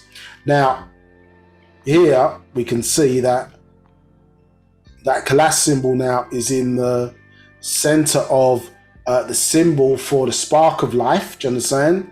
And we can see itself expressing itself in different directions. Yeah, as you can see written there. And what? The tail of the sperm, yes, within it, yeah, which reflects, as I say, or looks a bit like, as I say, the sparks of life, you understand? Or the synapse, obviously, that we see here, with these brain etheric seeds brought into perfect union. And then now, because of the union between material and vacuum, you understand, matter vacuum classification, now it's allowing these brain etheric seeds to express themselves. Do you understand? They're able to transport themselves from one point to the other, melt down from the state that they was in, inactive, excuse me, to become active, understand, and inform or outform into inform reasoning capabilities. You understand? Thought, thinking, so on and so forth. You understand? So, why is that relevant to what we're talking about? Well, as I say, the interesting thing, when you look at the hieroglyphic symbol here, we see some of those same characteristics. So this is the symbol for Nabab Yaanuwn, you understand? And interesting enough, those same symbols that we see being expressed in the relationship of let's say, not only got how we got here, our relationship to the mental, do you understand, the expression of life from being, becoming, became. Yet those symbols, interesting enough, are in the name Nabab Yaanuwn. You understand? So the outformational into information journey, the life, the journey from things to some things. You understand? All here contained within the sacred name, as it would be shown here in this cartouche. You understand? So you can see here what we were talking about earlier. Yeah, the same Patet symbol, yeah, symbol of the sky. Interesting enough with the Sirius symbol there. You understand? For the heavens. The stool here, the paleo, which gives us the pa sound. We just saw the symbol here, the basket, the weave basket for Nabab. You understand? We see the two feathers there, gives us a ya sound. And we see our three nun bowls again. Yeah, space, matter, time. Yeah, there's a triad. You understand? Triad of principles, but it can mean many things. So this also, as we know, triple darkness representing the female. We see that symbol in here. You understand? So the characteristics, again, needed for life, you understand, or in our context, outformational beings to become, to manifest. All the characteristics here are within the name of this being. You understand? Again, what do we see? The symbol for naturally occurring water and the symbol for earth. Do you understand? So the Master Yaanuwn of heaven and earth, showing the being that has the secrets, that has the knowledge. You understand? That's 720 degrees understood of what existence is. Hence why the master can give you the master's secrets that explain to us how the origin of things, how life came around, how universe came around, in a way that is understandable to us. Let's say it opens back our mind up to these solutions. And when we look, remember, we started all this proof classes with that verse, I think it's verse number 2, about the true jigsaw puzzle. Do you understand? And how these various different systems that we're looking at, they all correlate with each other. You understand? So really, to understand the sciences and the secrets of the universe, you must study you. Yes, because you are a universe. You understand? So, and it's easier to study self and look in the mirror than it is to, you understand, study things that are millions and millions of miles away. Do you understand? And or light years away, that you will never get to, at least at this particular juncture in your lifetime. You understand? But you can see the relationship in the very environment that you're a part of. Understood? So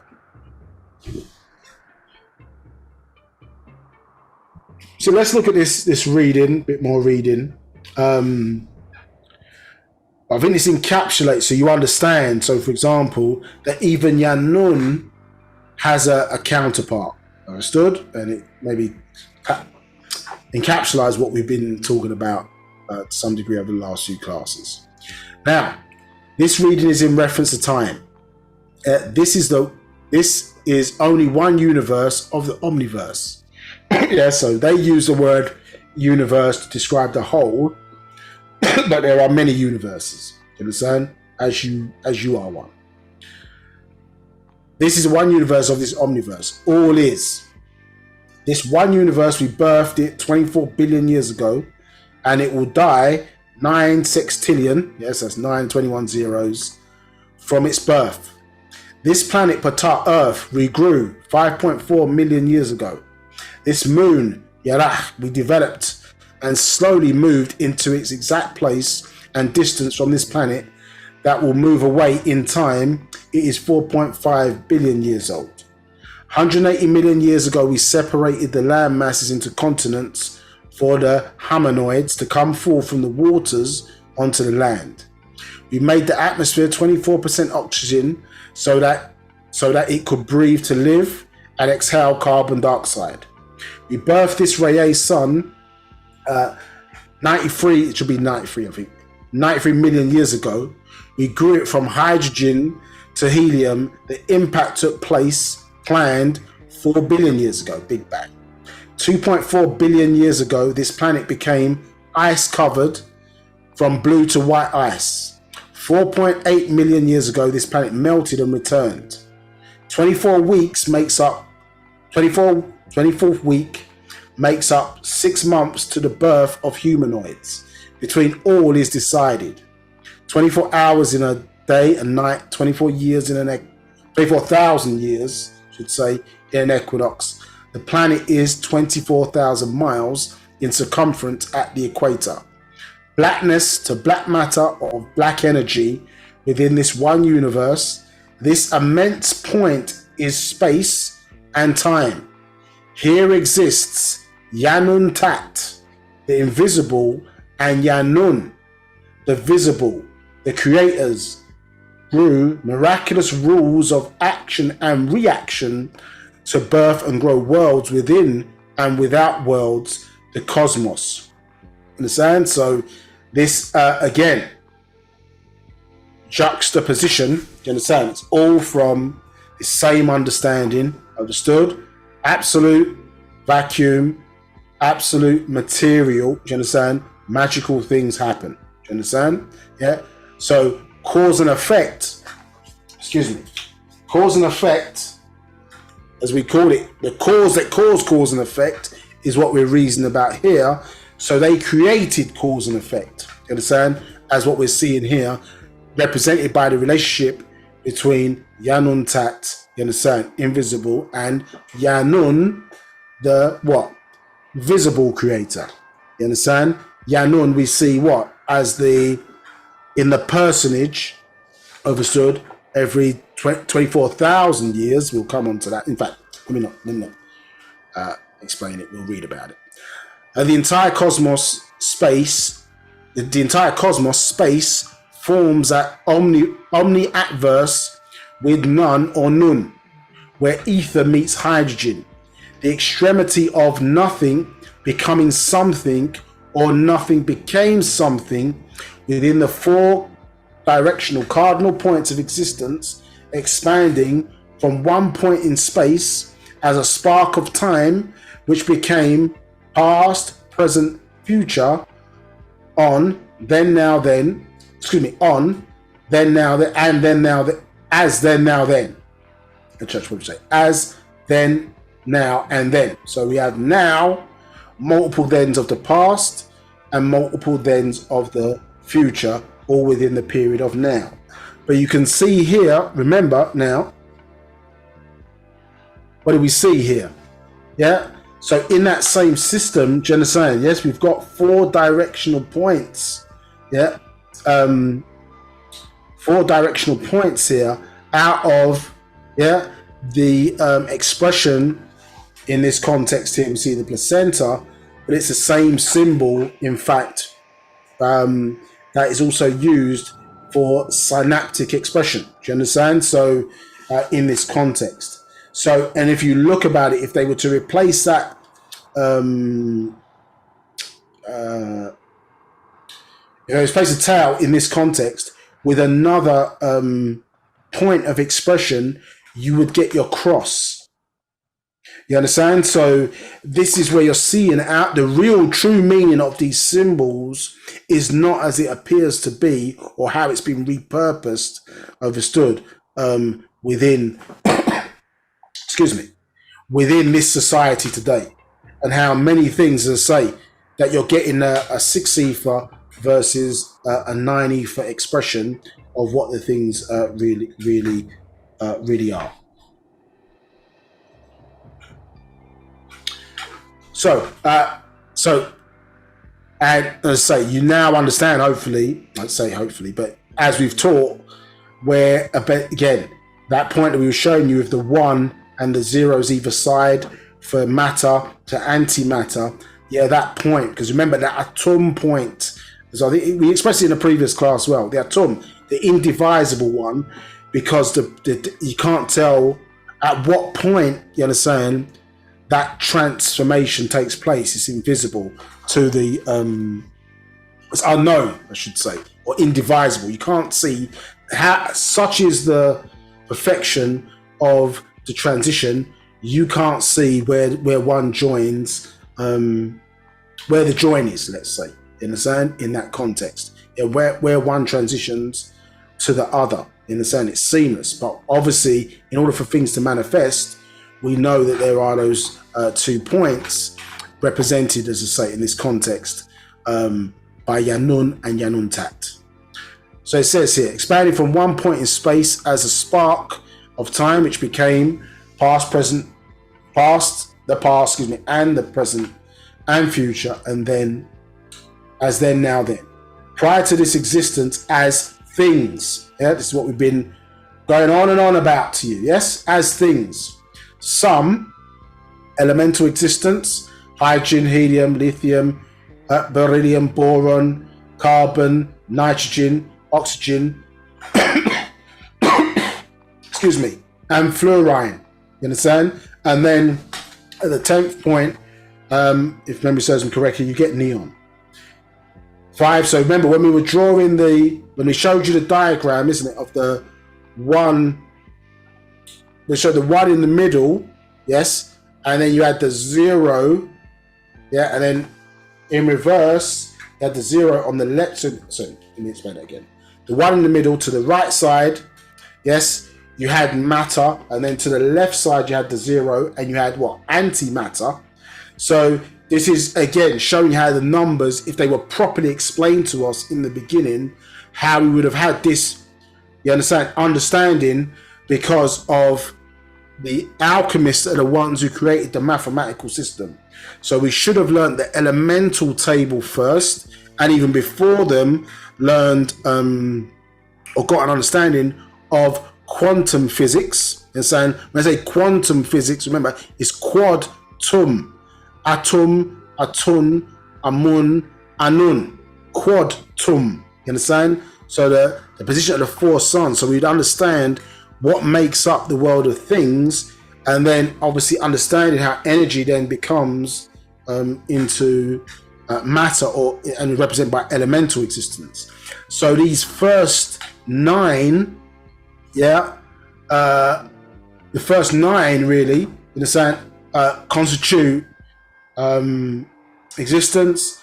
And when you get to 10 now, it births a new light, because you get neon at 10, which is the combination of the 1 and the 0 again. Do you understand?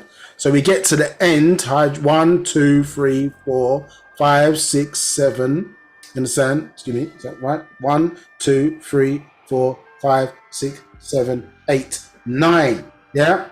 And then that births a new light. Do you understand? So at 9, you get a new version, isn't it? Yeah, because 10 is neon, 0. Yeah? Again, you're in your mother's womb. You understand? Then what? The new version, you understand, is expressed or comes out at the end of the 9. Now we've got a new version, an offspring, a new offshoot of the original. So the neon creates that new light, which is why 10 is really a new dimension. So you start again, isn't it? And you go 10, and you go 11. So that's the new dimension 1, and then 1 again. 2, 12, 3. You understand how that works? So there's only the real numbers are only from, you understand, 1 to 9. Yeah, because when you get to now 10, you create another version of the same original forces in that regard. You understand? So in one context, yeah, 99 in fact. Well, we'll leave that. We'll leave that for that. Fire equals hydrogen, air equals nitrogen, water equals oxygen, and earth equals carbon. Onto life of the primordial ocean. Nunta and Nun equals hydrogen, nitrogen, oxygen, and carbon pulled together in a divine sexual act and birth deoxyribonucleic acid, the true atom or atom, the 4 nucleotides, nitrogen-based, adenine, thymine, guanine, and cytosine. Do you understand? So again, we see in here back to those 4 points. Do you understand? Which is intelligent, as I say, DNA, yeah? Intelligence in here. DNA of a Sud, which obviously are able to take, build, are the building blocks for life. Do you understand? Or initiate, I should say, the building blocks for life. Do you understand? Using ribosomes, obviously, to manufacture proteins, which I'll say the building blocks that we see here for life. There's something else I wanted to say here. So, just gone from my brain for a second. So, here, as I say, we see together in a divine sexual act and birthing, which again takes it back to the relationship between male and female. So keep that in mind, because when we go back and look at our soulmates, what we're seeing here is that each of us is representing a certain aspect of those same elements that we looked at. Do you understand? From that original starting point in the journey of space, matter, and obviously time, which is mind. Now, here the next verse, very important. The men and women manifestation of supreme beings. Yeah, this is what we're talking about in soulmates, isn't it? That soulmates are designed to produce supreme beings. Do you understand? That expression of a supreme being, do you understand, is the expression of that divine mind, yeah, manifesting itself into human form. Again, what are the rules of existence? Being, becoming, became. Yeah, those rules of existence. What does it pertain to us, and what's taking place there? Well, it's the purpose, the true purpose of things. Do you understand? Remember we read about is of are of is. Do you understand that the purpose, existence is the purpose of things, and things are the purpose of existence. So without us, things wouldn't be. You understand? And we're expressing ourselves on many different planes of existence simultaneously. Yeah. So here, prior space was amorphous. Yeah. So amorphous, I think if you look up the word, it would say without form. Yeah, which we were touching upon earlier. Remember, with at that stage or whatever, or things in chaos versus order. So things without purpose or formless, chaos. Things with purpose, growing into form, order. You understand? Yeah. So, yeah, your man sitting around, or whatever, woman sitting around playing computer games all day, not working. That's chaos. You understand? Yeah. Out to work in understand, producing things. That is true. That's order. Yeah. So, prior space was amorphous and infinite nebula, peace and bliss that became primordial dance that circled each other as neurons closer until she became one of the antagonistic twins, Yaanuwn and Yaanuwn, natural nature, he and she and he. They united and crystallized slowly, infinite time, and the seed is planned. This egg or orb of life and energy, the splendor, glow of illumination, unceasing swirling and dance of nature on a Thartwi at destined, the music of life stops to embrace and explodes with extraordinary detonation. FAC vibration, waltzing in space and beyond space, projecting around them a dazzling halo of colors, blue, yellow, and red, whose rays continue in illuminating the entire cosmos. So we know F is the F major, the vibration of the cosmos. F major, the vibration of the planet. A major, the vibration of us human beings. C major, the vibration of the cosmos. Do you understand? So again, I think in a maybe I can't remember, it was last week or the one before. Remember in that triad principle, Atum, Atun, Amun. You understand, or how the Muslims miscategorized it in it as Nasu, the realm of human beings, Malakut, which was the realm of angels. You understand, which if you update it would be sons, and then you've got Lahut, yeah, which is the realm of, they say, of their Allah or Most High or whatever the case may be, which would be that nothingness. Do you understand? So in us, we express it obviously as Hu, He, Hikaran, Sia. Do you understand? Or it could be Atun, Atum, Amun. Do you understand? So these three states of vibration which are linked to each other. So again, you look at the what suns reside in, do you understand? And which is the cosmos, obviously, which suns are birthed within, do you understand? And then that expression continues on a planetary level, which it also sustains. Cosmos, sustains and produces life. The planet sustains and produces life, and then us, in a sense, as a terrestrial version of that, also sustain and produce life within us as a universe. Do you understand? So that FAC and the sort of the correlation is expressed or interlinked with this divine song. And as you see here, obviously, when it said exploded, this was obviously the creation of the sun, in the sun which birthed all of these elements and us as their children.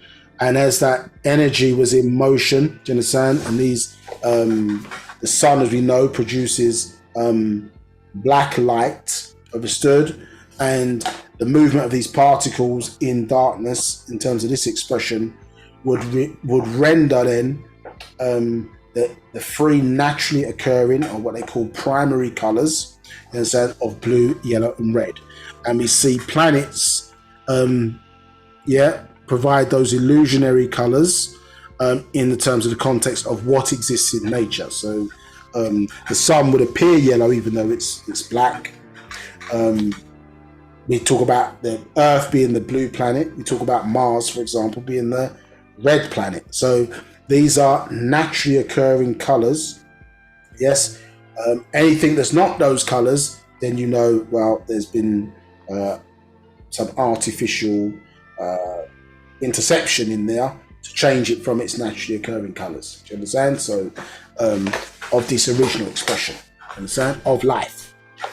Now, whose rays continue in illuminating the entire cosmos. Since then, this universe had over it 9 supreme and 24 supreme beings. So we got 2 distinctions there between those positions.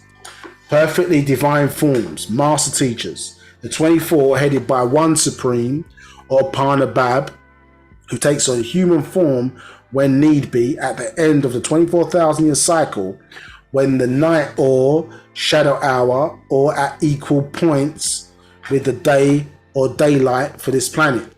There is no complete dark or night, only the time the sun shines on one side or the other is in shadow, and the genomes of the first ones were 24,000 on this planet, originally 48,000 miles in circumference, now repaired after the crash to 24,000 miles at its equator, 1 mile for every year of the equinox. The perfect shadow, the one and the only one of the 24 elders, is the absolute master of this universe, sovereign, having 720 degrees of overstanding. Do you understand? So, so this encapsulates the sort of higher thing of what we've been talking about here. And as it steps down, in lack of a better word, vibration, it's leading to, the manifestation, obviously, of us as supreme beings who have been made to think that they're men and women. Do you understand? And how that divine union of us expressing ourselves is in the form of us as of the mental aspect of us expressing itself within the natural rules of natural nature, within the environment, within existence. Now, as men and women, we represent, you understand, the manifestation of that growth, you understand, or creative energy, you understand, as mind expressing itself. This is why I say, as we start to step back or we lose the human form, then there's no gender discussion in that context. Any questions? There are no questions at this moment. So now you have an understanding of that. Now, well, let's go back to the Patarak. Now you understand a little bit about the relationship between these conditions, you understand? Nothingness and somethingness. Let's go back to what we were reading about in Soulmates. So, 86. So the science of nothingness, not having a sum. 87. No thing as of yet. 88. Something as of yet. 89. This is cause and effect at work in nature. 90. When nature is activated, active, inaction, acting, actual, and actuality, all forms of acts or movement. 91. All classifications of existence of Nashat energy. 92. By them, females bring material flesh into creative unison with her divine being as matter. Yeah, so, yeah, material, remember, one of its understanding of it is, remember, on that nothingness side. So it's things, understand? Energy, matter. And listen what it says. She brings material flesh into creative unison with her divine being as matter. So she's able to take that and transform it, understand, through all of its stages and produce that as matter. In actuality, even further than that, she recycles, remember, dead skin cells, because 70% of dust in the atmosphere, for example, is human beings' dead skin cells. They're part of us decaying, you understand? And so the mother inhales that through her nose and uses that material to build the flesh around the baby. 93. The mother of all taba'ah, nature, matter. 94. With the father of all mental, akal, mind. With the father, so doing this with, yeah, the father of all mental, akal, mind. 95. And repel other opposites in nature when necessary. Yeah, so again, as we spoke about earlier, you understand, we spoke about earlier, when in terms of, let's say, producing children, yes, producing children, the natural order of the way the body is ordered, you have to understand the rules of how it works, and the system is then used to work within those rules, because the rules, they're not altered or changed, because that's what optimum for that life form. So your immune system, for example, it doesn't have what you would describe, it's not making emotional decisions around that, because that delay in reasoning in that context could result in your death.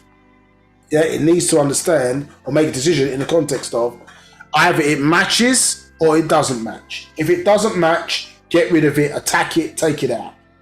You understand? It's not a thing of, well, let's analyze. Is it a nice germ? Let's see what this really is. No. Hard line. If it doesn't match the rules that we've set for the body around what should be in here and what shouldn't be, take it out. You understand? And so you have to work around those rules in order necessarily for things to work. You understand? So when does it work and when doesn't it work? You understand? So somebody, our divine ancestors obviously understood this. Like, for example, when a person sneezes, yes, something's got in the body that shouldn't be there. For example, you sneeze, yeah, and then what tried to enter in has been expressed out. So really, the immune system would have been triggered when whatever the foreign entity went into the body, but then when it was expressed out now, it's no longer there, so there's no risk. However, the body doesn't know that. So it triggers the immune system. So in understanding how the rules work, what did the Parnatharu do? Okay, well, what happens is when you sneeze, your heart stops. Understand? So your body gets turned off. Understand? Not like you would do with a computer. Yeah, a hard reset. And then it switches itself back on again. When it switches itself back on again, the immune system recognizes, oh, that thing that was there in the nose is not there no more. And so it turns itself off. Do you understand? So understanding how these rules work, or working within the rules, yeah, is how we're able to intelligently develop life and maintain it within creation, or maintain our life form within the creation of a life form. So you see in these, people have attributed this to some being out there, and ignored the very things in front of our eyes, like the sun. Do you understand? Like intelligent DNAs and RNAs, like chromosomes. You understand? That there's this intelligent life expressing itself and making decisions and developing the human body within the environment and that we find ourselves in. 95. And repel others in nature when necessary. 96. So together as being mental and matter material, you have the perfect unity, inseparable unison, soulmate. 97. Extraordinary and miraculous births occur. 98. There is no Nashat energy existing or can exist other than by material or female. Yeah. 99. Matter energy as liquid is Matau, semen. At 100. Matter energy as solid is Mathath, ovum. 101. And mind, creative energy, magnetic. Yeah. 101, 102. And these energies are all active parts and active ingredients of being. So remember when we read earlier, yeah, that they all are in 95, all are in a state of condition between the sciences of somethingness absolute and the sciences of nothingness. Do you understand? So that space, and obviously we took you back prior then to see that state, or bringing it into unison, magic things happen. Understand? That's a miracle for us, as we said. You know what I mean? Going back, the person playing the music, a shit between sound and the rest, or the beat and the rest. You understand? And that the mind is bringing those things into creative unison in each other, which then allows, you understand, those brain etheric seeds, or us as things now, to express ourselves down to the next level of existence, for lack of a better word. Now, so inactive ingredients of being. 103, they melt into one state to become a fetus of Taldad, birth. 104, by 9 to the 9th power of 9, or 9 to the 9th power of 9. 105, Akal, mind, and Wakat, time in action. You understand? 106, material and matter in motion. 107, attraction and magnetic powers. 108, 9 days. 109, 9 weeks. 110, 9 months. 111, 9 births. 112, 9 mind. 113, 9 ball. 114, 9 is our sacred number. 115, it's multiples of itself as creation. It's multiples of itself as creation. Understand? Remember we expressed earlier about what? Uniform and version. You understand? Yeah. 9 plus 9 is 18. 18 plus 18, 36. 3 plus 6 is 9. 36 plus 36 is 72. 7 plus 2 is what? 9. 72 plus 72. 144 makes 9, isn't it? Yes? 9 times 9, 81, and so on. 9 to the 9th power of 9 of 9. 117. We have no beginning nor end once we produce with our soulmate. Yeah, so this optimum way, I say, of doing doing things. Now, when you say that, now you see it brings a different understanding when we do things. Yeah, so you're seeing that the ability or the continuity. Do you understand? Because that is what time expresses itself. Do you understand? So time represents continuity. Mind represents continuity. Understood? So our story, do you understand, doesn't result in an end. It doesn't result in death. We've always been. Do you understand? But obviously this is the mental expressing itself, as I say, in different ways as part of that rules of existence. And as I say, when we think about when we think about pa'ut, you understand? Pa'ut can't be less than itself and be pa'ut. So all can't be all and be less than itself. Do you understand? But as we've expressed, remember, the rules of things were the fact that part, understood, and whole, the rules of existence are the same. Do you understand? So us in part and whole, the makeup of it or the design of it and its makeup is the same. Do you understand? So we are part, and through being part, we allow then pa'ut to perceive itself. Do you understand? Through our eyes. Do you understand? Because we are growing and expanding, or that aspect of our mental is growing and expanding. Do you understand? As a being, as we started off as say, the divine aspects of us, at least in the physical, as the sperm and the ovum. You understand? And we're living our life, we're expanding, we're gaining unique experience, you understand? Which is feeding back into that mental reservoir because of that link that we have. Do you understand? So Pa'ut is able to study, you understand, itself through us as supreme beings. You understand? And in order to produce supreme beings, you need soulmates. You understand?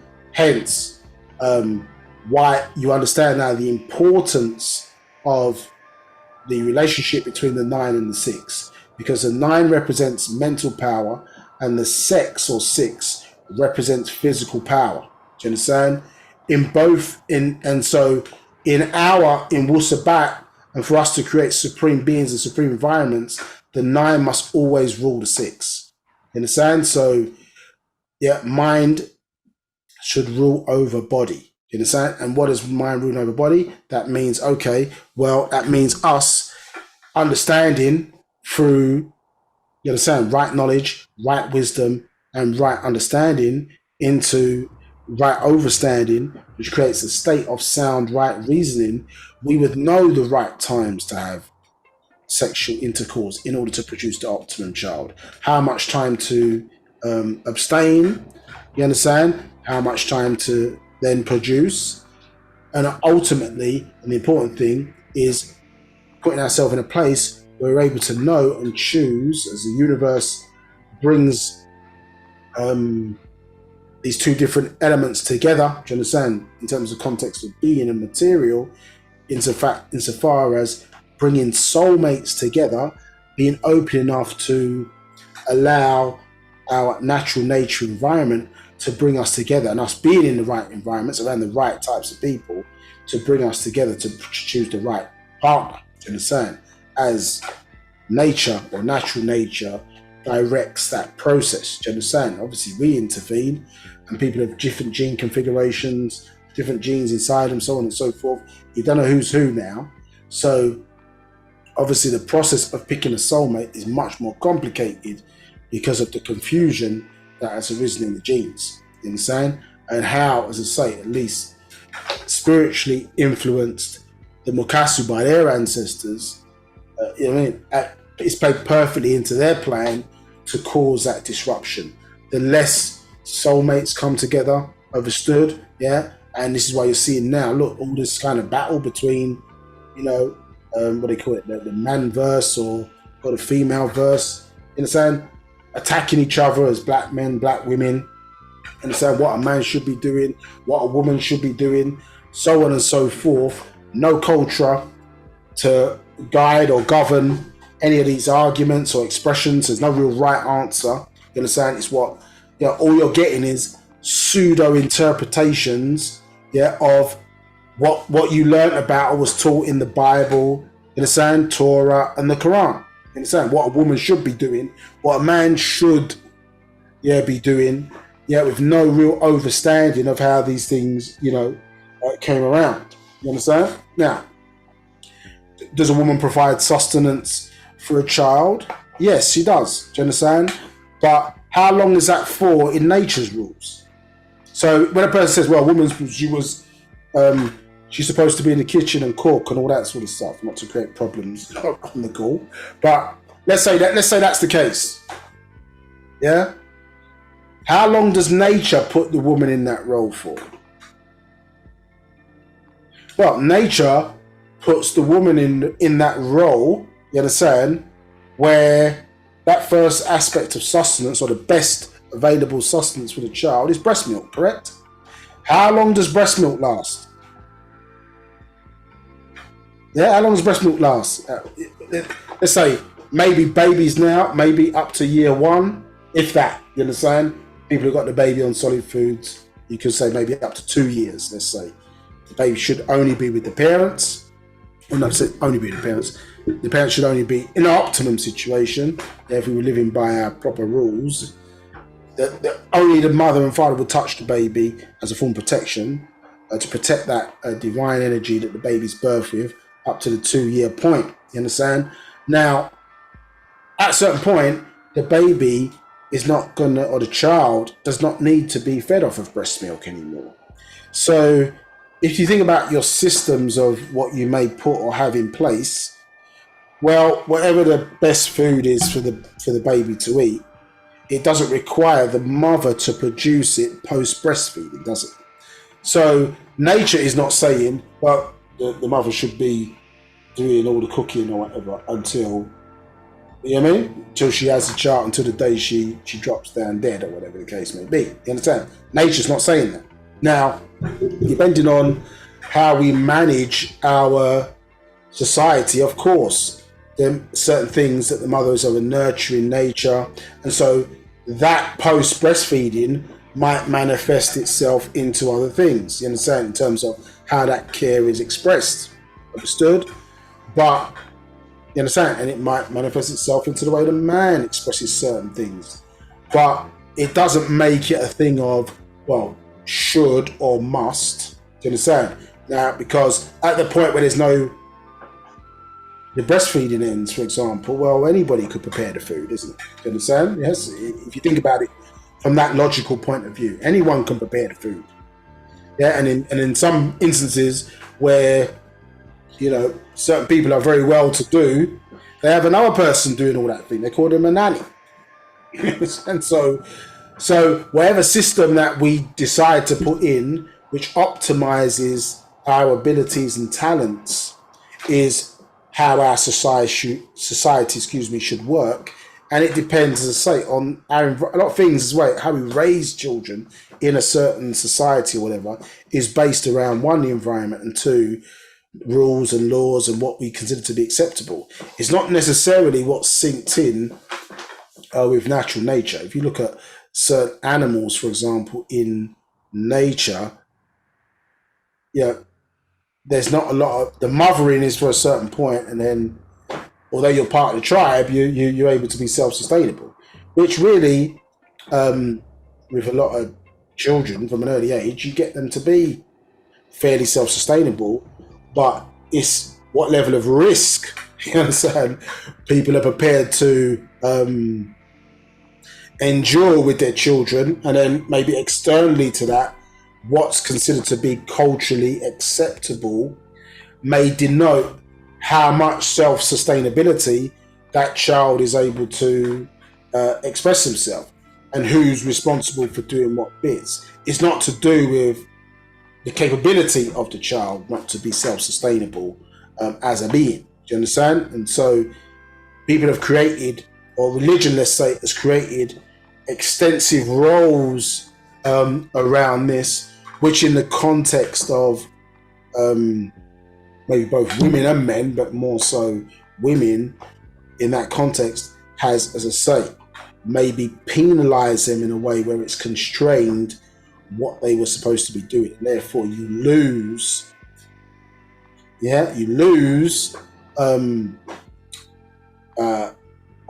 a larger portion about what that person or being is supposed to be, because you understand they're constrained by the rules of, well, they should be doing this or they should be doing that, when Wu-Sabat is saying the exact opposite, that she was never created to be the slave to a man. Do you understand? That doesn't mean she doesn't do any work around the house. It just means that was not her purpose. That's somebody else's religious interpretation of what that is. When you look in those natural rules, you can see, well, at a certain point, things switch off. You understand? And then things switch on at a certain point. So where should our mind be, or our development be, versus where nature is deciding, hey, you're this or you're that. You understand? In terms of our development. So at a certain point, maybe we've constrained ourselves to the way in which this society works and not optimized the signs of what nature's given us, and better understanding around that, and build your society forward on those things, not based on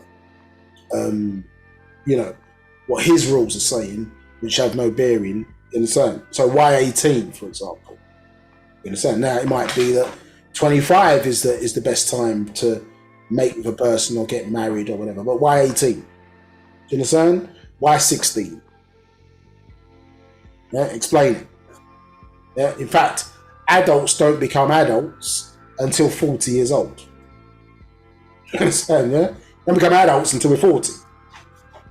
Yeah, if we look at the stages of development, not really adult until 40 years old. Yeah, 80 is the next shift, and then obviously expiry, at least by their positioning, at 120. Do you understand? As we're constrained now, as the genes maybe expressing themselves now, that's not how we originally were. Understood? So we've got 3 stages of major stages, of development. You understand? In that regard, yeah. And if you don't do the right necessary things, you don't hit those, or you haven't experienced the right level of experience within life or whatever, then the genes don't trigger to that next level of growth. Hence why you can get very childish, 40, 41-year-olds. You know, very childish, and saying getting mad about, little or nothing in terms of their expression. Whereas at that point of adulthood, you should be able to manage your emotions a lot better. You know what I'm saying? Not quick to raise or quick to anger over foolishness. You understand? So it's important, as I say, for us to understand what constitutes a soulmate. Now you understand that bit, at least the expression of the journey that our minds are taking to express themselves at this level. Now we have to understand how the rules and genetic expression can cause complications, and what we need to manage because of the fact that this mental being now, our supreme being, has now been born into a physical body, which is based on 4 generational makeup, understood, and all of that energy, what that means in terms of the day-to-day decisions that we have to make to govern ourselves through this physical life. Any questions? There are no questions. Yeah. Okay. So, just a bit of a recap. You see here, male is being expressed as being, female material, a cow mind, and we understand this as space, matter, and time within existence. Those things are are inseparable. Do you understand? So you can't have one without the other in relation to existence. And we see that in the formulation, as I say, of the a child being born. Do you understand? So material being brought in together as a unison. And the third aspect, obviously, is time and mind. It's a child, you understand? Is a mind expressing itself as the child. You understand? So this is why, in one sense, when you look at it, we're saying, okay, well, it was said, okay, well, it's the child that brings their parents together. Do you understand? It's because, obviously, that the mind, remember, is what is bringing absolute matter, an absolute vacuum. Do you understand? Yes. So we got that matter vacuum classification. You remember, which then allows, magical things happen, and it allows the mind, you understand, all these brainly seeds now to continue to express themselves in terms of manifestation. Understood? And so we get that mind child bringing those two elements into perfect congruence, in the sense, or union for that child to be born. In the sense, this is the expression of the mind going forward. Understood? Yeah.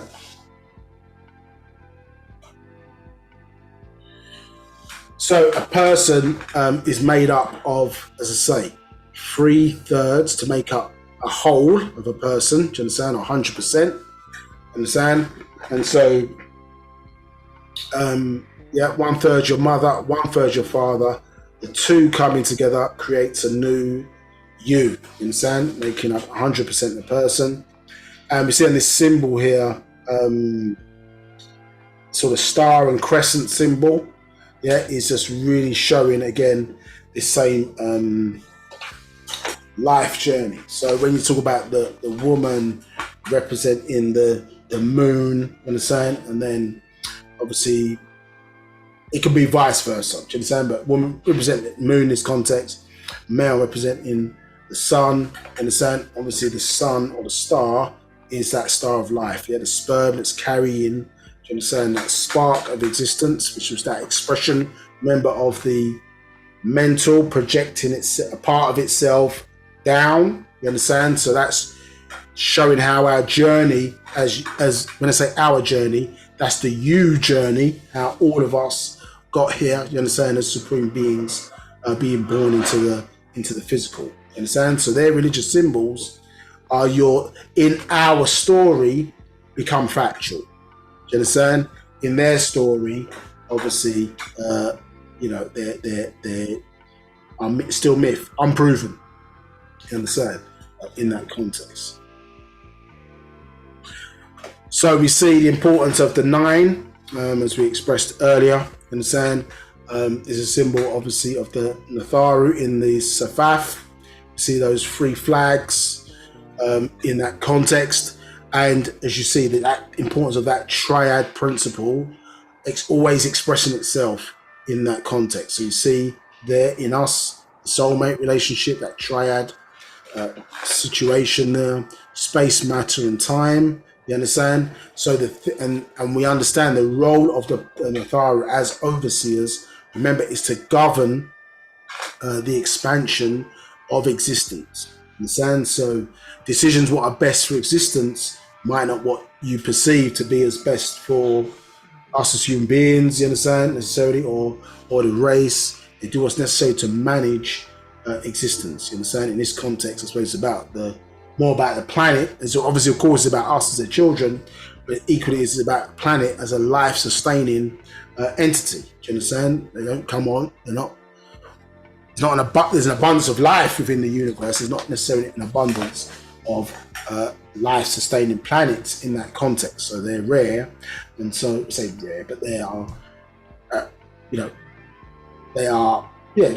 rare might be, they're difficult to find in the context of, if you think about us on our planet at the moment with the level of technology that human beings have, finding another planet that's similar is proving itself a challenge. You understand? But so they're not necessarily abundant in that context, understood, for optimized for your life. So so in that sense, the planet is precious and therefore must be protected for as long as possible.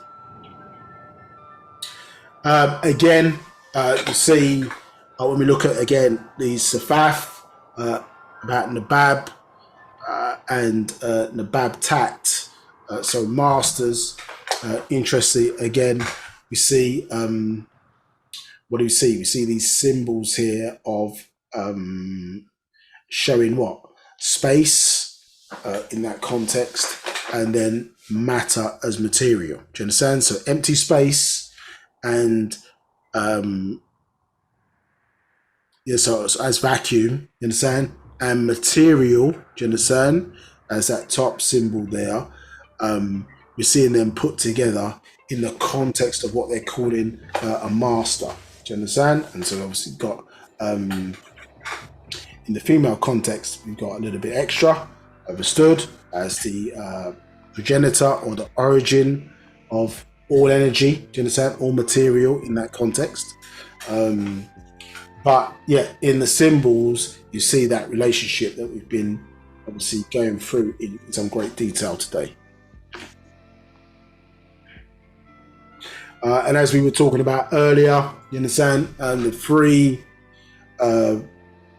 the perfect number, you understand what they call perfect unity, the number 1000, yeah, so 999 plus 1, yeah, that the 1 as the uniform, understood, and the 0 representing versions, you understand, so that our 999 figure plus 1 equals 1000, that's what they call perfect unity. Yeah.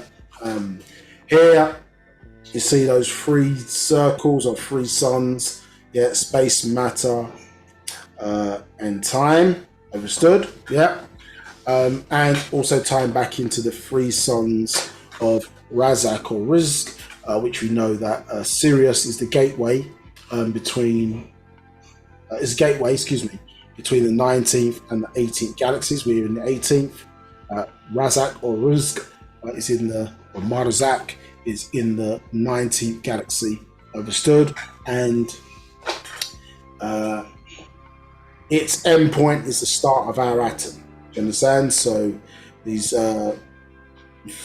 Rizq has 3 suns, so tri-solar system, so it has 3 suns circulating in its orbit. You understand? If you look at the design or the orbit of Rizq, very similar to the atom as it expresses itself within here, or this part of existence. You understand?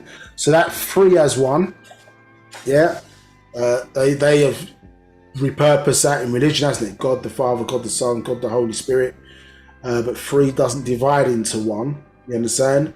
But remember, its real origin of where it came from is the 3 as 1, or 3 in 1, excuse me, where in this context, mother, father, and child. Do you understand?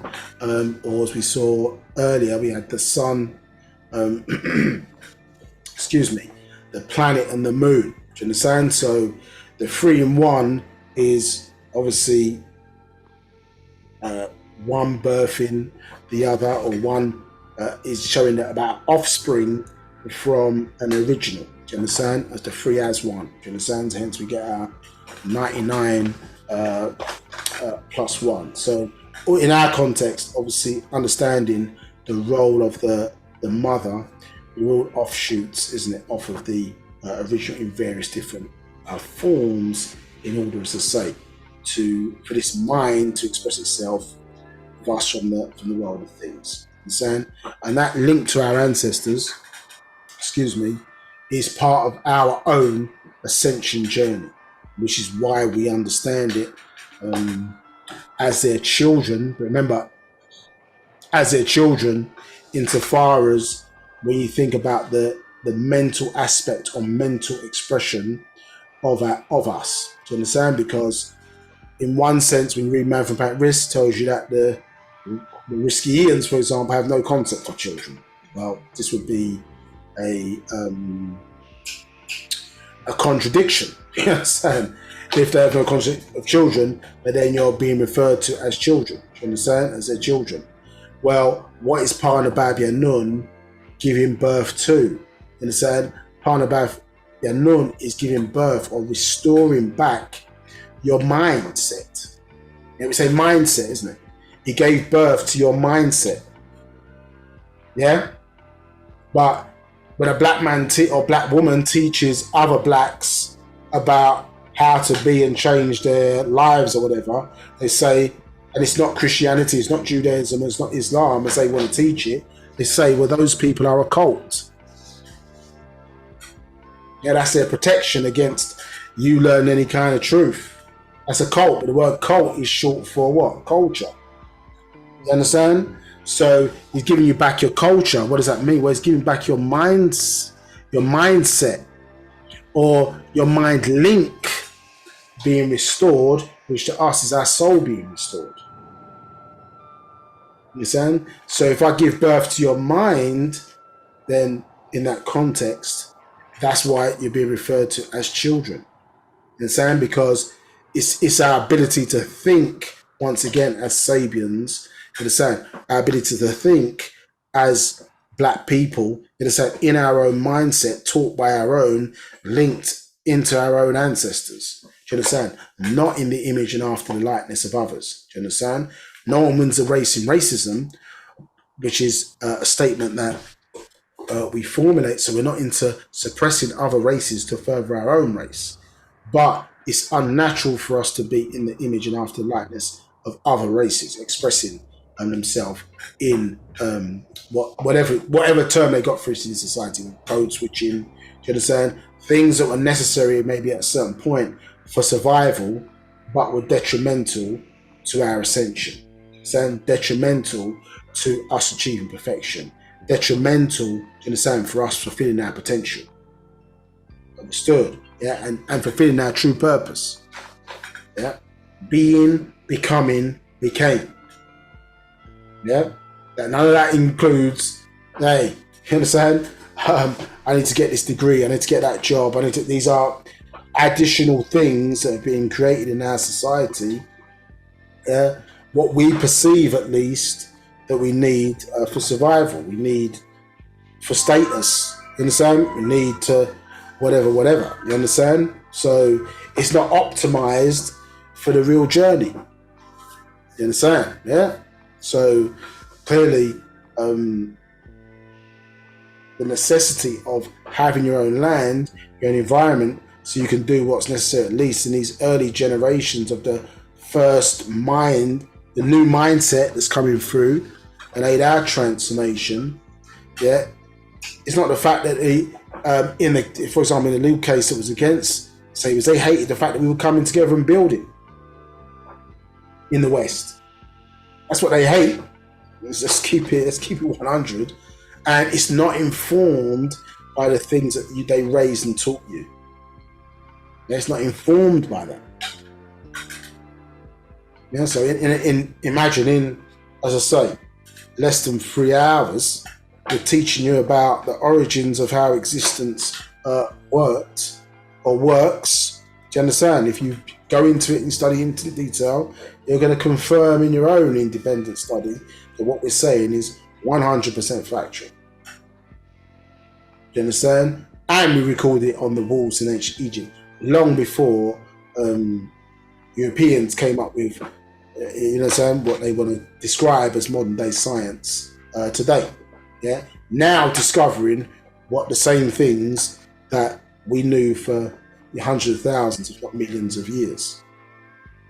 Yeah. But the spell, when a black man teaches you, all of a sudden you want to question. When the white man teaches, you don't question him. You don't say nothing. You just accept what he says. Instead, still having trust, even though what they've done to our people for how many years. So, coming to the end of our session for today, but what we see in this correlation, as I say, and this mental expression, do you understand, which it talked about earlier, that we always existed, do you understand, and that will continue forward, you understand, is expressed here as well, because what the woman does in terms of placing, yes, the central sun within all beings, or all of us as supreme beings that are born through the womb of a black woman. So you see 744. So you see what happened inside the birth of this one universe is the same thing that happens inside the feminine. The cycles of growth and expanding into living beings, or mikwakat, misbat at, and mia'ahat. Planets, stars, moons, yeah? 3 in 1, yes? And so much more. 745. So as this universe birthed this mishmash sun and placed in the center of this solar system, 746. Also the mother births this sun and places in his center a solar plexus, central sun, 747. So in human beings, early development stage of pregnancy is the embryo stage, 748. So this is also the early development stage of a Wahu Makwan universe. Since natural nature, science maintains that natural nature and all of its universes or multiverses are living. 749. Organized rational beings from the standpoint of original creation and birth is exactly the same. 750. This does not take place in the masculine, only the feminine. 751. The nebula universe is an embryo universe, a universe of natural nature growing life. Yeah. And so what we see here when we was reading about in that reading about time overstood, you see that all that configuration, you understand, of the way the maths, the divine maths kind of works out for us. It shows, you understand, these elements are the basis of life needed here on this particular planet. You understand, obviously adds up to the number 24. You understand, it's a carbon-based life forms. We see hydrogen, helium, nitrogen, oxygen, on carbon-based. You understand, formulates 24. We see the importance, obviously, of that number in this regard.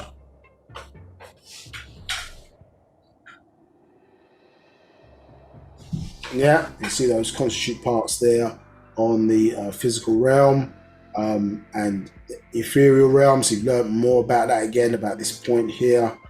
Yes, joining point to juxtaposition. So again, energy into matter, you understand? But it's all energy to us, you understand? But you can classify this as matter energy or energy matter. You understand? So these understandings and that say correlation exists in you as well, because you are a physical and etheric being, you understand, with your soul, you understand, or which is your link to your or the expression of the mental, you understand, which is obviously all a part of what makes you up, you understand, as a triad being, or 3 times 3 to make 9.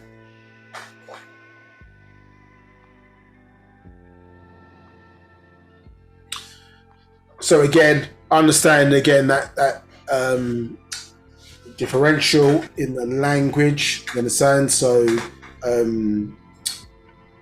ether, you understand?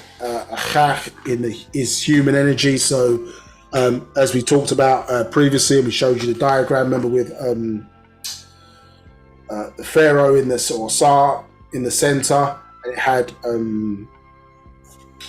Horus on one side and Set on the other, as they use those names, or Ha on one side, or Satah in the center, showing the relationship between the voluntary and involuntary systems in the human body, understood, and how that's expressed here in the language, you understand? So we've got ether, achach, when we use the term in that respect of ether, we should say is allowing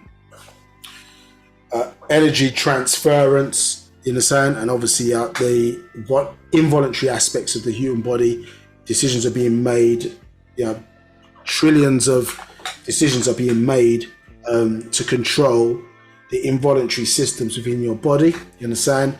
And so we see, obviously, on this side, another meaning for the word ether, dealing with elemental transference of energy. So obviously outside of the human body would be the word athar. You understand? So this is where our language gets very detailed, so we know what relates to what. You understand? So this may be external to the body, so outside, and then achach obviously relates to the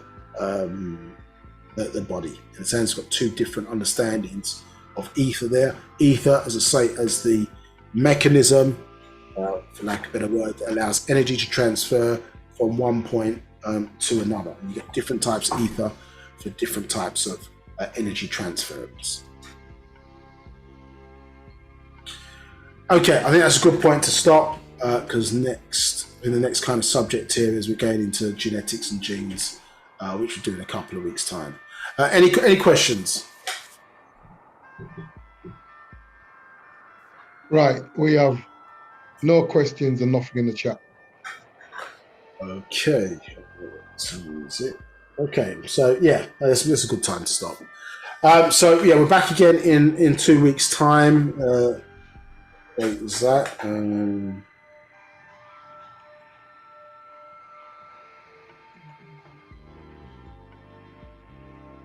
So that is going to be the 4th of June. So same time.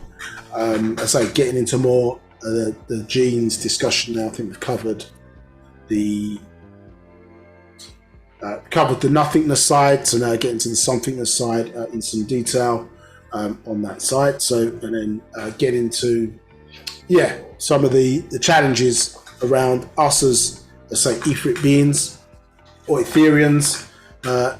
Now, obviously, in the flesh, and the challenges around, as I say, managing a 4-generational, amazing physical structure. And now you've got other races that have come around. Those challenges of us now navigating through this particular thing called life and achieving, as I say, ascension and revolution, as we describe it as, not revolution with Malcolm X standing with an Uzi at a window, but talking about you revolving around to become 9 mind, 9 ether, etheric beings once again. So back into what they call supreme beings. So the same with man being 1-2 steps above beast. That's not who we are. Do you understand? So we are supreme beings, and in completing successfully that transition to achieve that before, as I say, we go through the doorway or gateway referred to as death. Okay, well, thank you everybody for staying on board and listening. A bit quiet today, but I suppose we were trying to give you a lot of detailed information. The recordings will be on our YouTube channel, so by weekend. So check those out if you want a recap on what we've been teaching in readiness for the next part of the proof, part 11.